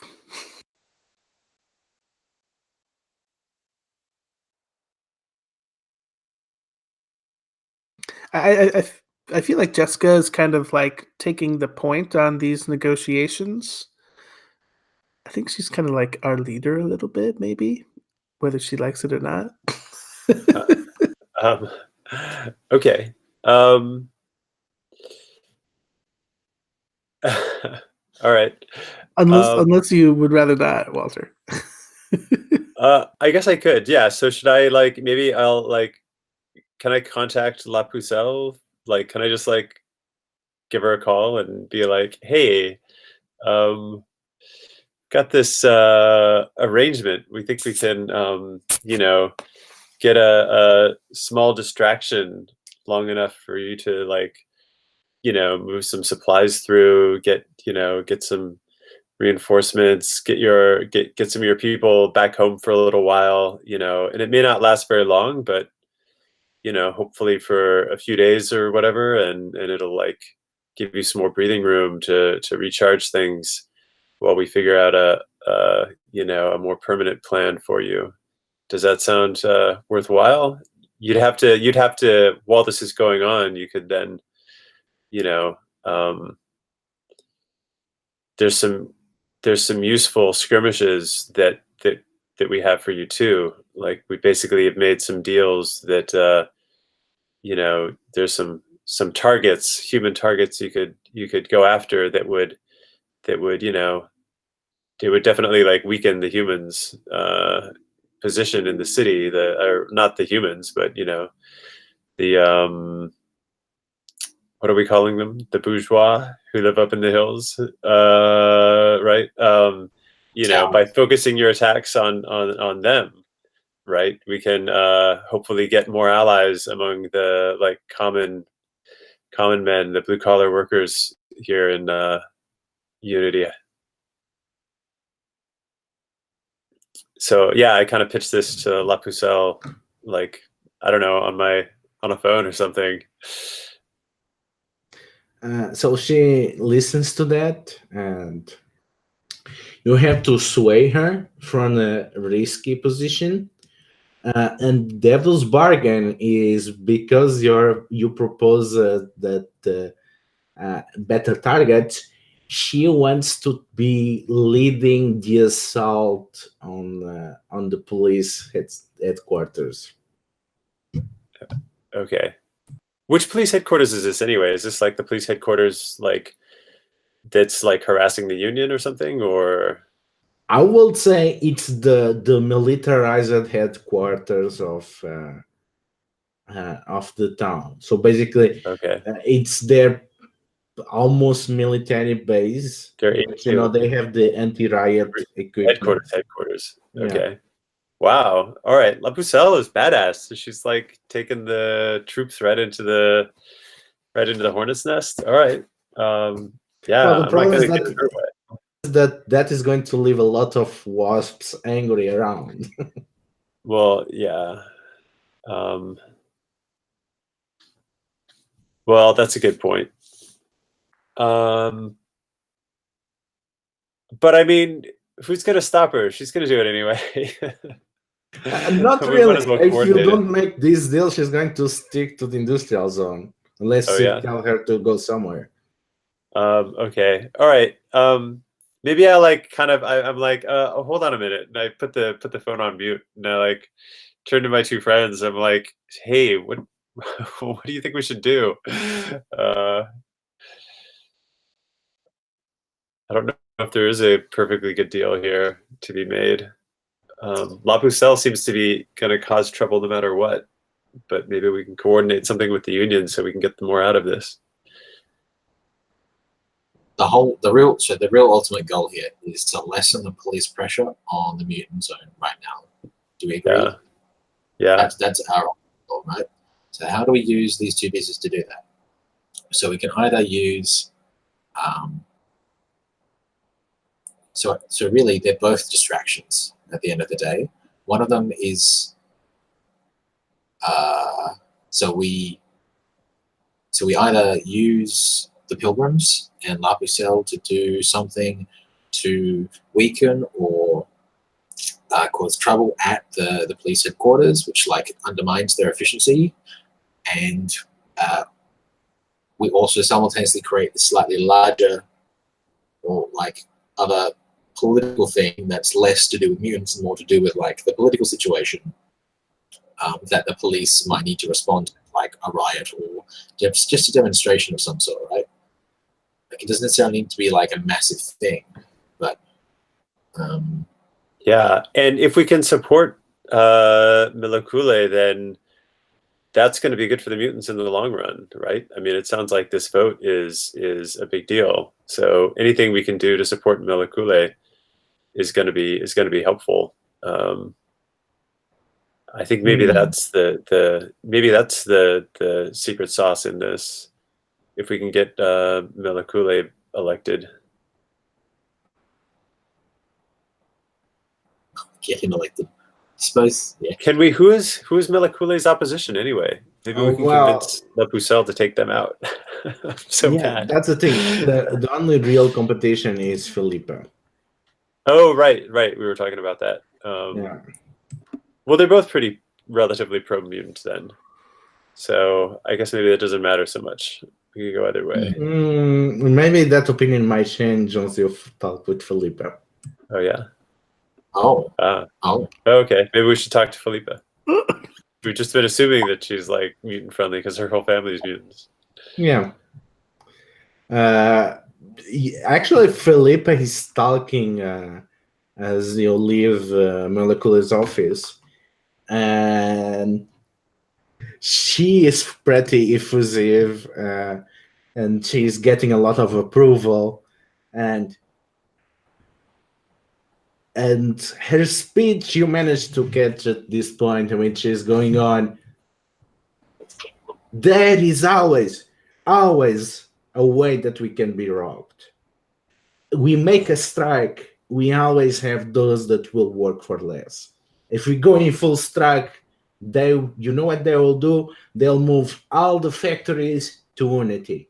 Because while the mutants exist, we cannot have fair wages because they will always be cheaper than even the most exploited human worker. So a fair city is a mutant-free city. And she's getting a lot of cheers to that. Let's take back Mount Pleasant for mutants and the bourgeoisie out. Let them go back to the hellish world that they created and let them leave Greenland for the workers. Wow. Yeah. So like I'm all for going back inside and talking to Melikula and saying, hey, so yeah. How would you like to be a one-person race? How does that sound? Oh, well, there are still other people on the race, but I think I can beat them easily. I guess you are not familiar with Felipe's brand of puppies. Yes. I mean, well, I don't know how familiar you are with her story, but let's say that she is taking quite an extreme way to distance herself from her heritage. Right. So she's got mutants in her family, is that correct? Pretty much she's the only human of her family. Well, only human in the family? That would be interesting if that were not the case, if she was in fact an insider.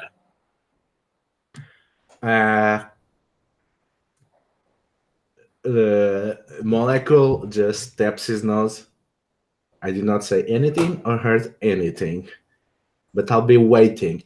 The elections are going to be tomorrow, the assembly Oh, God. elections. So have a nice, productive evening. Oh, jeez. Okay. Nice. I have a crazy idea. Hit me. Let's go. Felipa, it sounds like part of what she's doing is like overcompensating because she has all these mutants in her family and she's trying to like distance herself.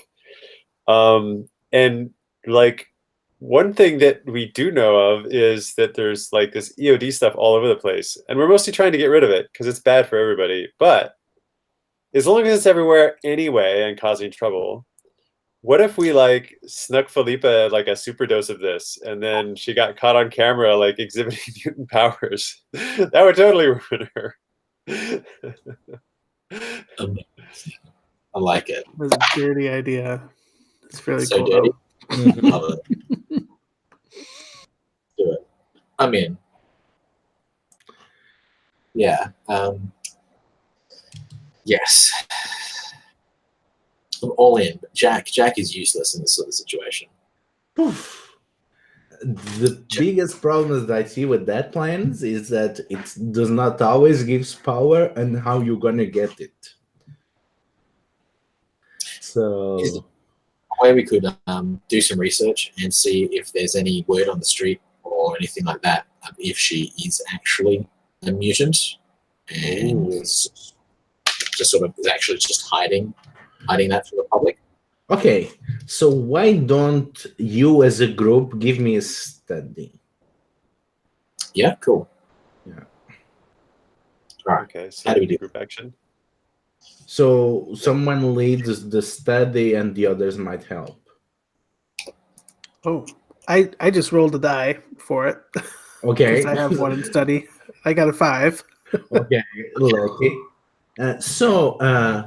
You learn that she is indeed full human, and she, her, how to say, her overcompensation is so extreme that she has done all sort of testing multiple times, and it's all public records.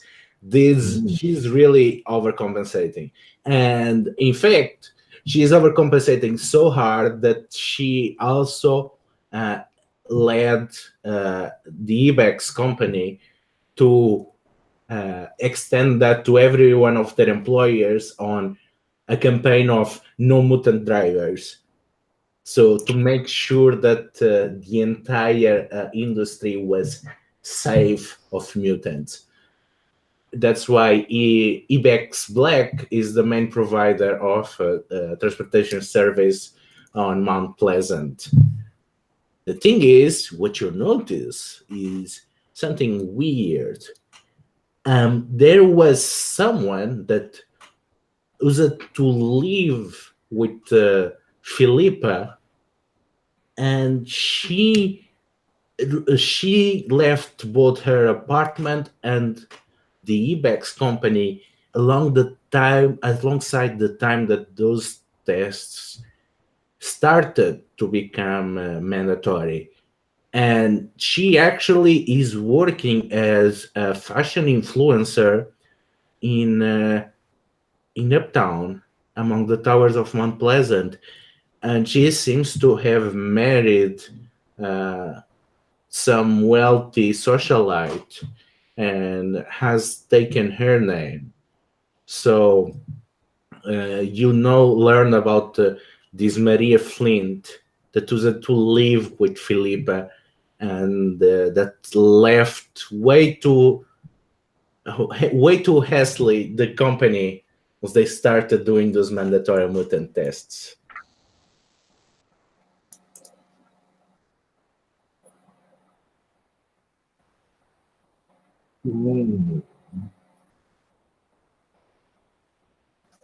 So at the very least was tipped off.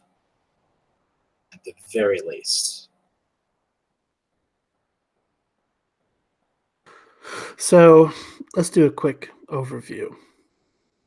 We want to try to take down Philippa because it will. It sounds like Melikula is more likely to benefit Help mutants us. in the long run. But was it Melikule? Melikule? Well, he wants us to make some sort of demonstration to divert or at least water down police attention so that they don't have the same crackdown power. So do we want to try to... Are we doing two things, taking down Philippa and doing some sort of anti-police action, or do we want to make that one thing? Is that possible? I think with an half an hour, I think it's better to do one thing. Yeah. Okay. Yeah. So do we want to put the Philippa plan on the shelf to dose her with EOD another day, or do we want to do that today and push the riot to some other time? Well, it sounds like the election is today. So if we were going to deal with Felipe, maybe it's like now's the best time. That's the thing to do it with. And save the outcome of the Blood Pilgrim's plight for the epilogues kind of thing. I guess so. Yeah. We're not even sure that EOD is going to work, although maybe we can find some like supercharged EOD. I mean, maybe Cloak's lieutenant Pharos has been working on like something special we could get. That's it. That's what we do. So we do the thing for the Black Pilgrims. We go in and take Erickson Tower, except it's more we're really doing it as a raid, and we don't really care about the tower itself so much for the Blood Pilgrims. We go in there to get something from there, and then you have to go and somehow spike Philippe with it. Maybe that's a bit too much to do off in half an hour. Yeah, I was thinking we could just like go ask a favor of Pharos and just be like, "Hey, do you have any like secret sauce you can loan us?" We'll put it to good use. Frame? Could we just frame Philippa, like plant some evidence or something like that? Or Oh, yeah. The thing is, you have an additional sort of information that can help you framing. Otherwise, you can just go blind with what you know now. Oh, like trying to talk to Maria Flint? Yeah. Of course. I guess we could chat with her. Okay. So how do you get? She lives in the rich part of town, and she's a fashion influencer. So how do you get close to her? I have really sexy tattoos, but I look like a mutant. So I don't know how well that'll go. Isn't it part of the sort of setting canon that mutants are often looked to as fashion models? Also, we established on the first session that there's a lot of human tourism of mutant culture. So, and that probably has been starved a bit with the events. So you can send your portfolio to her people and say that you can have a meeting today. Jack too, I think, he's jacked. It's got cool. That's true. Yeah, cool Jack could be marble. like cover model.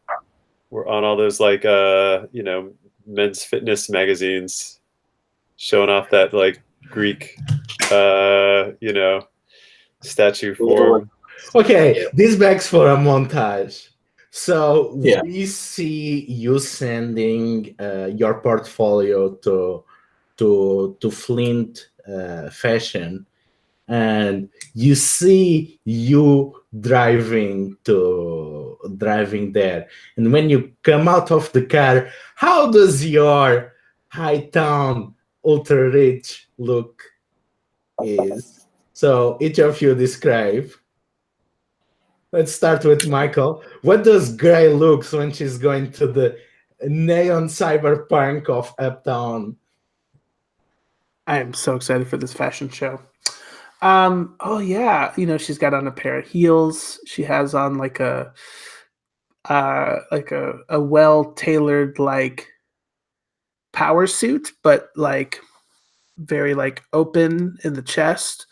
And she has like gold jewelry on too.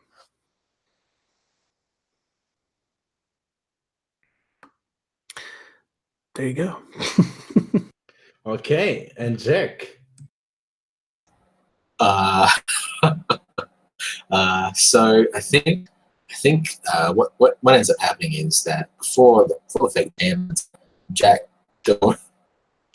and buys out the biggest size that he can find in like an urban streetwear store, and just sort of gets like high top shoes and all that sort of stuff, like anything he can, sort of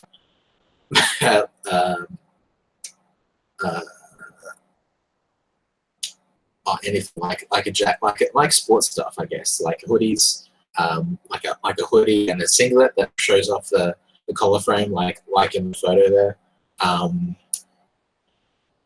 Yeah, shorts as well. Yeah, anything like that. So like expensive streetwear.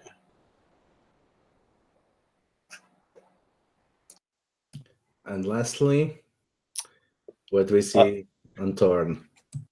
So Thorn is wearing like an outfit that's been made by a mutant artist, like a fashion artist who like tailors clothes. And Thorn doesn't have a lot of money, and neither does this like outfit, this designer who lives in this mutant designer. So this mutant designer actually like takes like old prom dresses and bridesmaids dresses and stuff that she gets from like thrift stores super cheap, but then like just totally cuts them up and takes the fabric and makes like really cool like really badass designs that are like, they don't look like dresses anymore necessarily, right? Like she'll make jackets and pants or skirts or whatever out of them. So Thorn is dressed in that, right? It's like this really like unusual fabrics that you wouldn't normally expect to see made into like a jacket and pants, and she's totally rocking that. Okay, so you enter this spiral building. It's like it's a tower inside of another tower, and you have floating holograms, neon tubing along sides. You have magnetic platforms with floating gardens and fountains. And as you make your way to the elevators, you can see the full expanse. You can see all the fields and forests of Greenland, and the tiny shining of ice on the horizon. It's you can hardly believe that it's the same town that you just came from. And you open there, and you sit on Maria Flint's office, and what each of you sees in the office that tells you that Maria Flint is a mutant. So starting with Michael.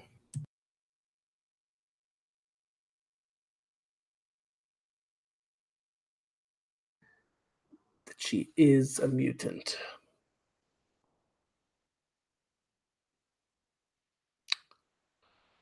I think she has up a piece of artwork. It's like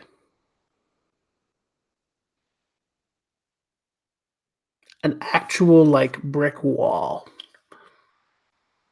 with like graffiti on it. That's like mutant graffiti.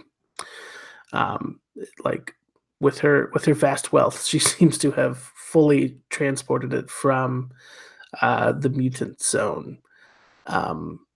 But it's like not. It's clearly not like um, a replica or like done in the style of mutant graffiti. Like this is like actually a work of like the mutant Banksy equivalent or whatever, right?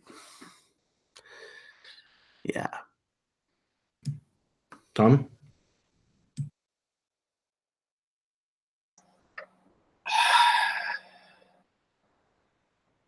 So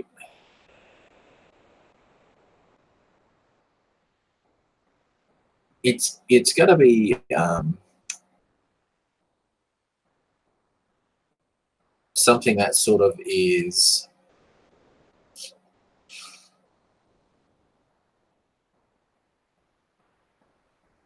obvious about being a mutant. It would probably be, are we in Maria Flint's office? Are we like in the office with Maria, or She's still not there. You are waiting for her to arrive. right? Sure. So I think in the same vein as what Michael described, it's another piece of memorabilia, but it's more like it's a set of pages from a old, like a do-it-yourself zine made from the Mutant Zone. It has like a very recognizable early design of Maria's as like the centerpiece, as like the thing that was in there. So it's sort of in black and white, and maybe the name's not quite the same. Maybe the name is a bit different. There's like a different sort of street name or something used, but the designs are very clearly the same between the first thing that came out with Maria's work and then whatever street like self-funded laser like A4 laser printer sort of publication has been put out. Yeah, and that's all framed up in panels on the wall. The whole thing just sort of encased in glass.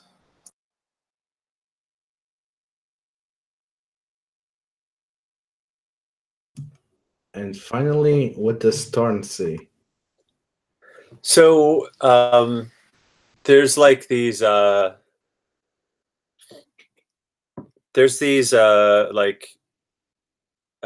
key passes to get in and out of apartment block 18. You know, and it's like really old technology. It was installed a long time ago, like before there was even a mutant zone or whatever. Apartment block 18 is really old, rundown building. But you know, there were like, it has these like kind of very stylized like key passes to like get in and out of doors and everything. And she actually has like and even though they're not always used anymore because this key pass system kind of broke a long time ago, it's just kind of become this system of or this like symbol of like community, right? Because apartment block 18 is where the clinic is, and especially recently it's become that. So these have become almost this like symbol of like a door to the community, right? And she actually like has like a replica of one of these like on her keychain, you know, and you can like, you know, kind of like see it like dangling there. And most people who haven't been, it's like something that really only people in the mutant zone would know, right? It's not like something that's popularly understood as a symbol of mutant community. When I see that, I think I would audibly say, "Holy shit!" And you hear a door sliding, and you see a woman with a loose, multiple-layered dress that seems to cascade in a rainbow, and she has long nails imitating talons and integrated makeup that seems to start like scales around the eyes and then become like feather as it goes down. But then you can see that not everything is makeup and that she really has claws. but the fashion is so intricate and so much what is fashionable among the rich people that nobody assumes that she's an insider. And she seems to be completely enthralled to see you. I cannot believe that I would be able to see some of the famous owls in my office. Please sit down. I am a big fan of your work. Thank you. It is good to meet you. And Thorn reaches out a hand with much bigger claws to shake hers. So, what you need of me? I'm afraid that I cannot do anything that too obvious for the community that might raise the suspicion of my wife. So, but anything else, just tell me. Well, we don't necessarily want you. We weren't going to ask you to do anything, but we've come to ask you about Philippa. She's I mean, I don't have to tell you what her positions are, and this has concerned us a lot, and we just were wondering if you could share more information about her with us. Philippa, who? She says, but it's pretty obvious that she knows exactly who you're talking. But just mention that name, she was immediately hurt and stepping back.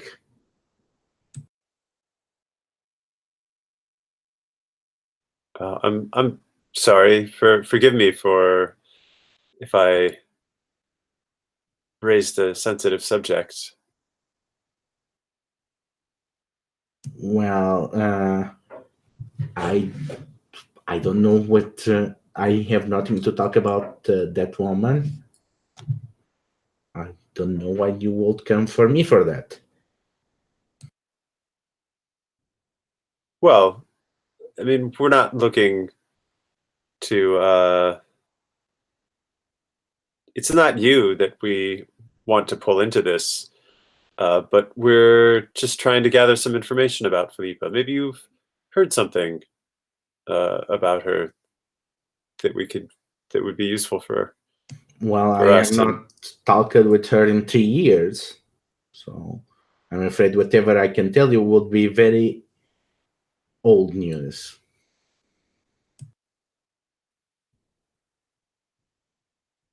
Okay. I mean, it was about that time, I think 3 years ago, that she really seemed to turn in an extreme way toward anti-mutant sentiment. I wonder if something happened to her 3 years ago that made that shift for her.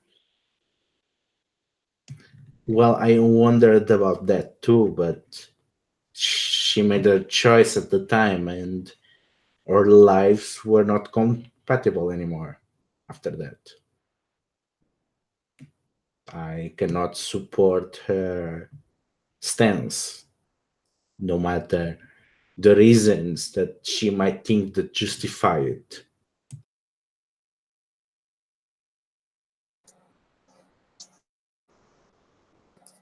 So Jay will ask, and sort of, I think he's sort of been keeping his head like looking distractedly around the room now, but now he'll like pay a bit more attention and say, so what reasons did she give you? We're not interested in what she tells the public. It's so extreme as to be nakedly transparent. But what can you tell us about why? Well, the question is quite simple. Well, I don't need to tell you that the UN forbids unions between mutants, either between themselves or with humans. And she believed that by taking a hard stance, she could hide herself from suspicion, and nobody will be investigating her spouse. Unfortunately, we disagreed on that point. I don't think that happiness can be earned if it's built by sacrificing the happiness of others. And I could not agree with that. And she did not agree with my proposal of moving to Unity and trying to make a life there, even if you will not be approved by human society.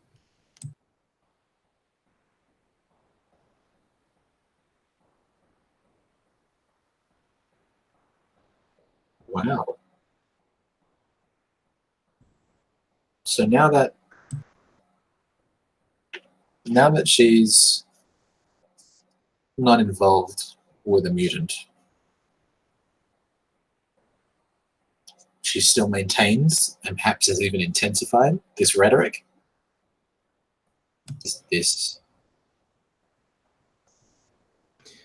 Well, perhaps, but if it is to come out that she was having a relationship with a mutant, yes, that could be very damaging, even for her reputation now.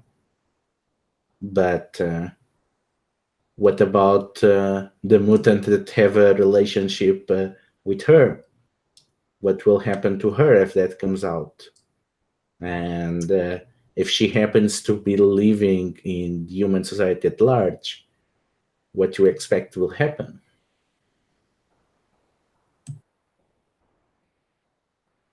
So at this point, I'd like to do a bit of a huddle with my team. Okay, so what I'd really like to do, we have the angle that could work to sabotage Felipe Rosa. So what if we invented a fake mutant and altered some records to suggest that this fake identity, this fake persona we've created, was the person that actually resided at the same residence as what's her face then in there all those years ago. With that,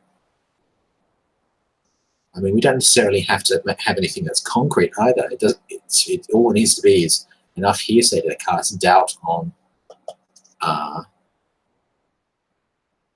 the authenticity or the, I suppose, genuine nature of Rose's actual position on Mutants. Do we know anyone that could do that? Vaughn was a pretty good.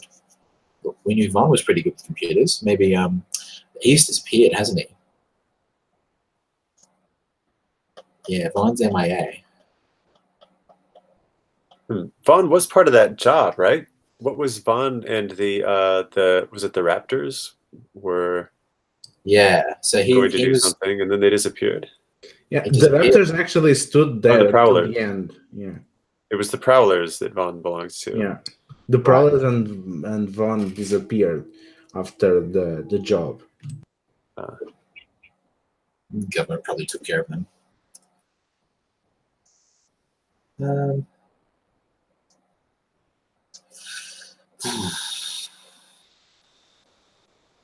What do you think? Feasible or no?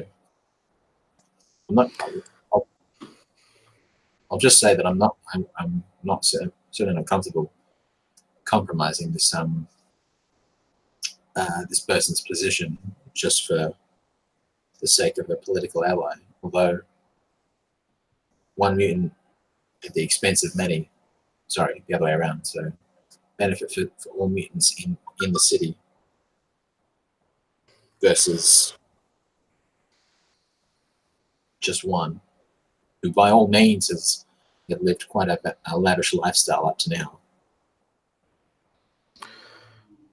She's more than happy to pay her rent with our blood. I say we give her a taste of our lifestyle.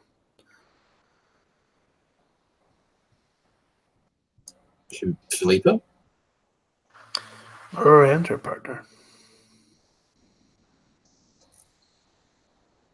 I have very little sympathy. I've been reduced to eating candy bars lately. That's a fair point. Artificial flavoring.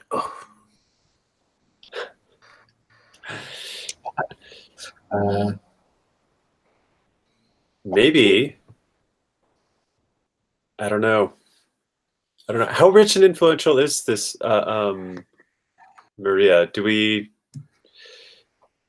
Is like Maria have, I don't know what. Yeah, this is complicated, and I think we need to decide something too. I don't know. As that boat with the plane on it's looking better and better all the time. You know, I think we have enough if we can do a flashback and just say that we've had recording devices on us. Well, you all have recording devices because all of you have the glasses. Yeah, of course. That's the thing, right?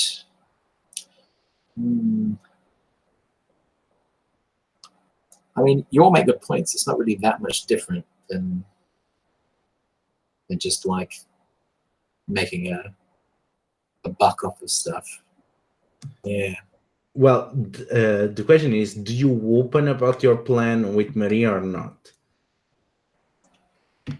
Do we give a heads It up? sounds like our plan is to like basically throw Maria under the bus to get what we want. So I don't think we want to let her in on it.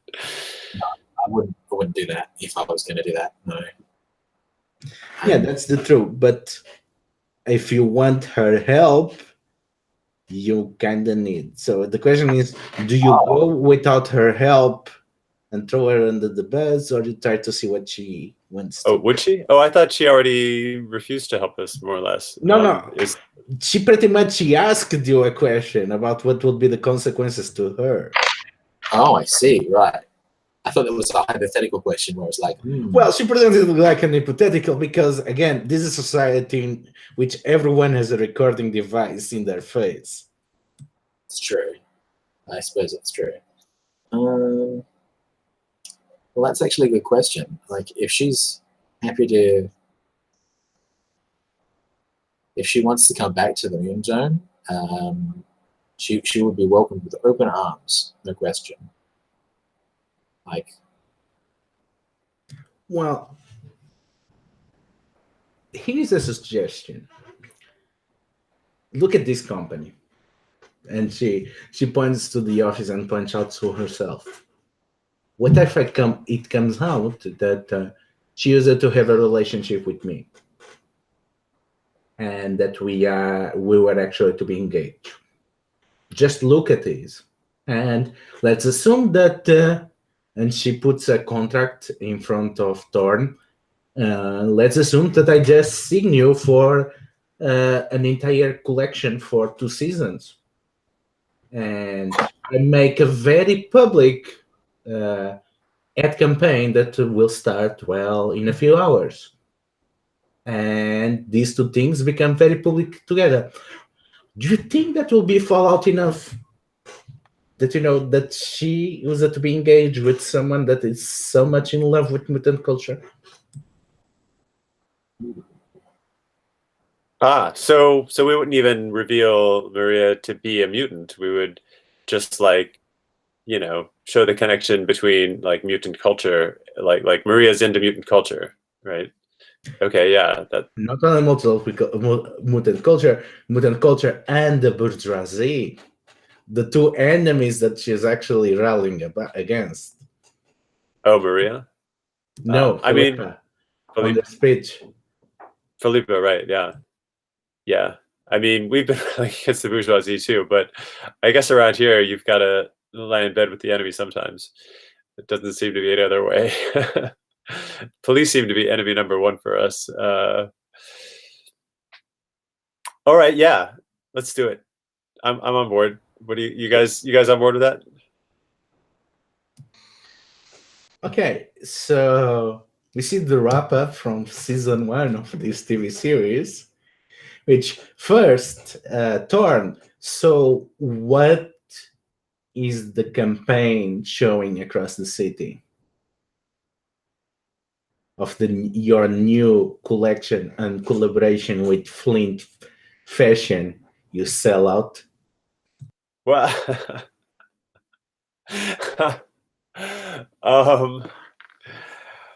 oh gosh, you know what I think it is actually is I think is it's actually like the symbol of the sky bridge and the barricades in front of it is like you know, it becomes this like it becomes almost like watered down, this sort of symbol of like, you know, like fight to believe in yourself kind of thing, you know, fight for your own individuality kind of thing, right? And it's like, you know, becomes like, you know, there's like these like bourgeois kids who are like going to high school and they've got, you know, like they've got it on their like backpacks and on their t-shirts and stuff. And they're like, oh, I'm like, you know, so I'm so badass. I'm an individual. You can't keep me down. Then, Tom, we get to the assembly in which we see the new representatives of the syndicate being elected, and we see the president of the assembly being indicted, and it's really cool. We get to Jack, and we see that Jack and Marcus and another mutant workers, they are wearing the symbol of the syndicate. What are they building alongside the human workers? What are we building? Like what structure? So I think it would be a monument of some sort. I think it would be like a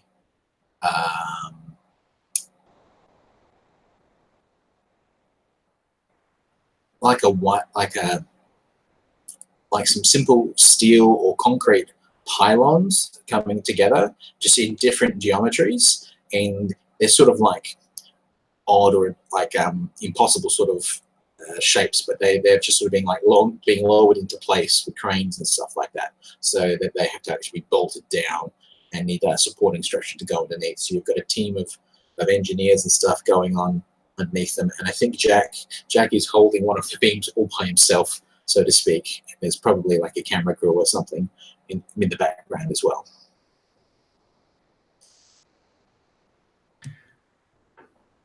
We get to the police headquarters, which is in a state of siege, and it's holding only to the central and rich part of the town.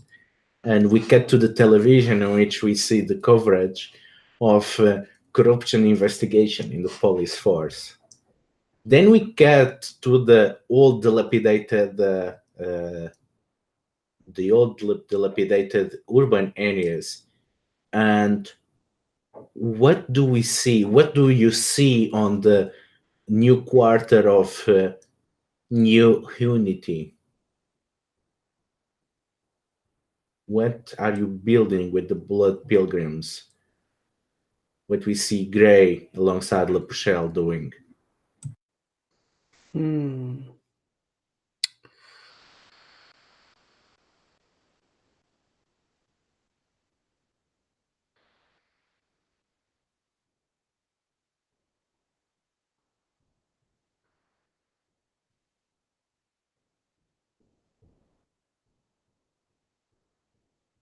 Yeah.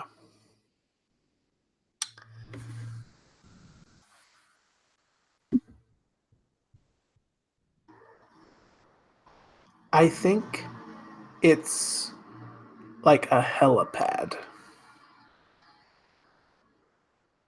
Like they have acquired helicopters to fight against the police with, which is a dangerous escalation, I think. But that's the next step that that Lapusel, like, control the streets. Now we need to control the skies. So that's what we're working on. And do you see you assembling an airplane that was it to be for an escape plan? I think, wow.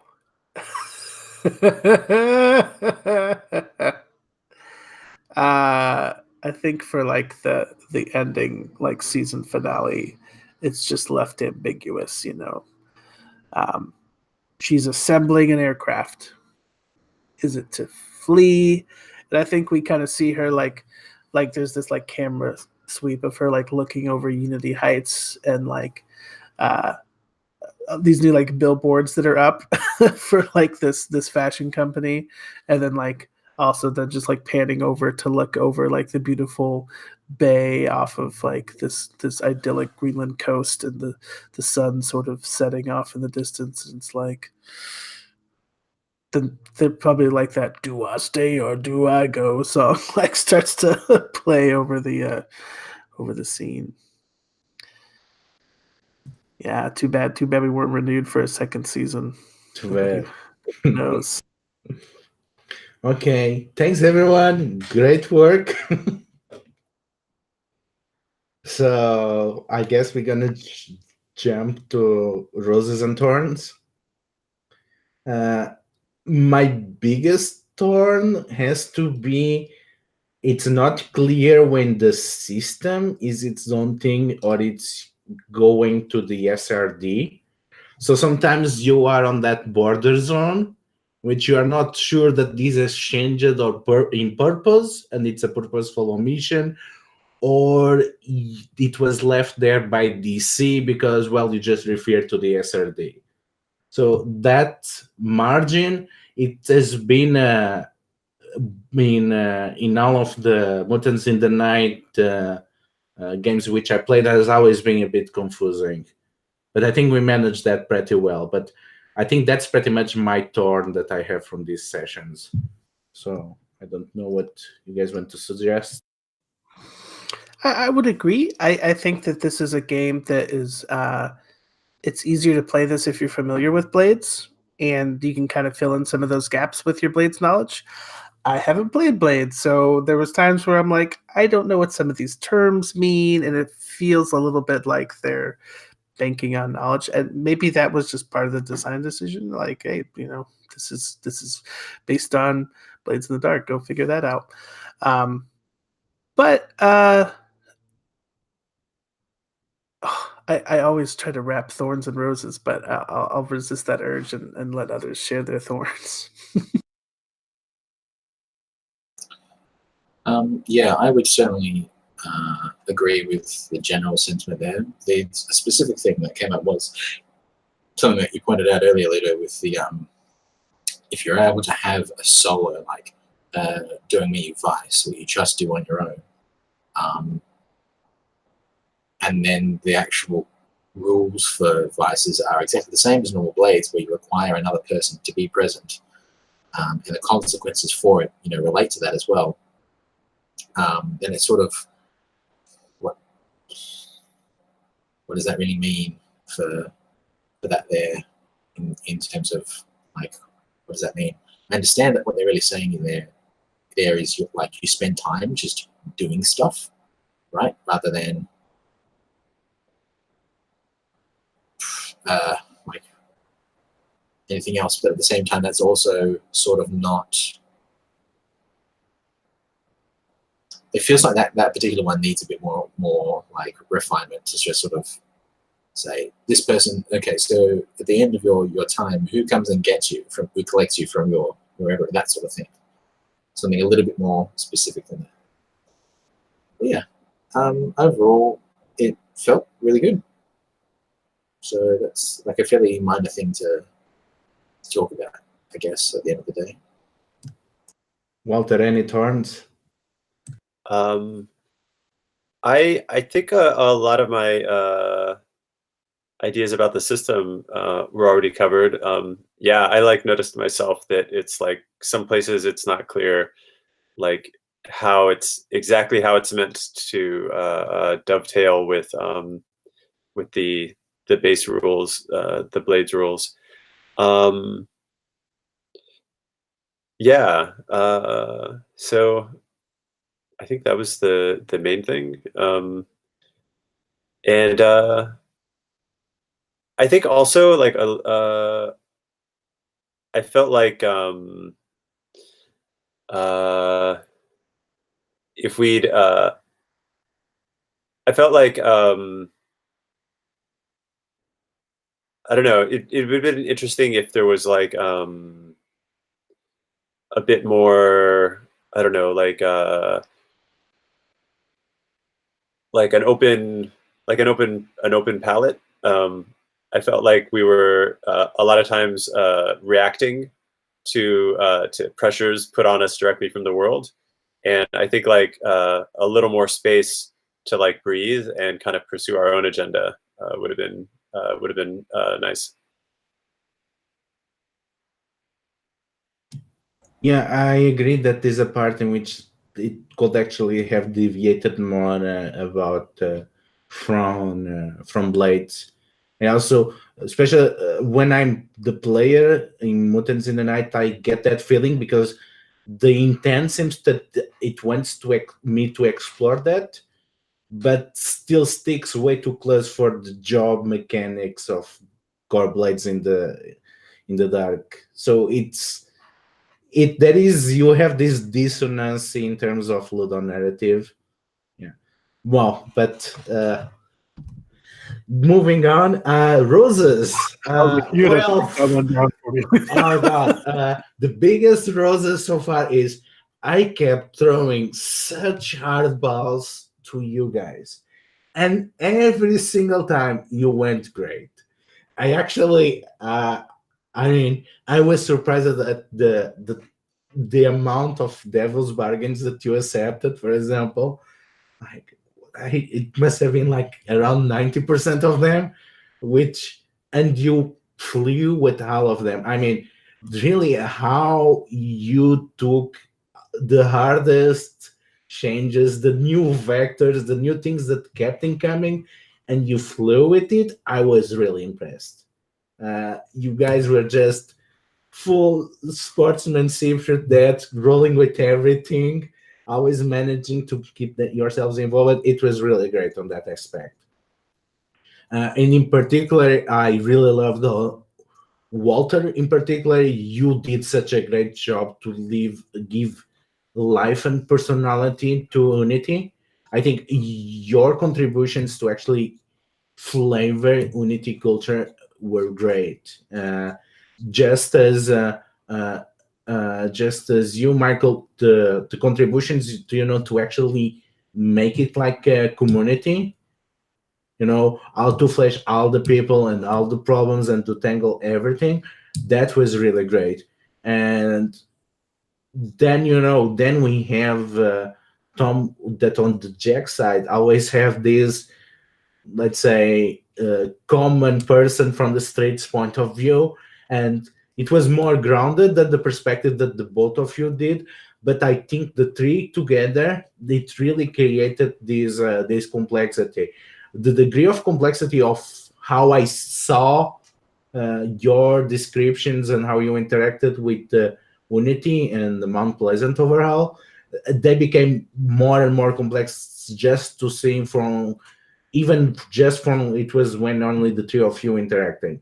So you really brought a lot. I was really impressed with how much you paired with this character, especially because, again, because the system does not exactly leaves you space to breathe. So that makes even more impressive what you managed to do.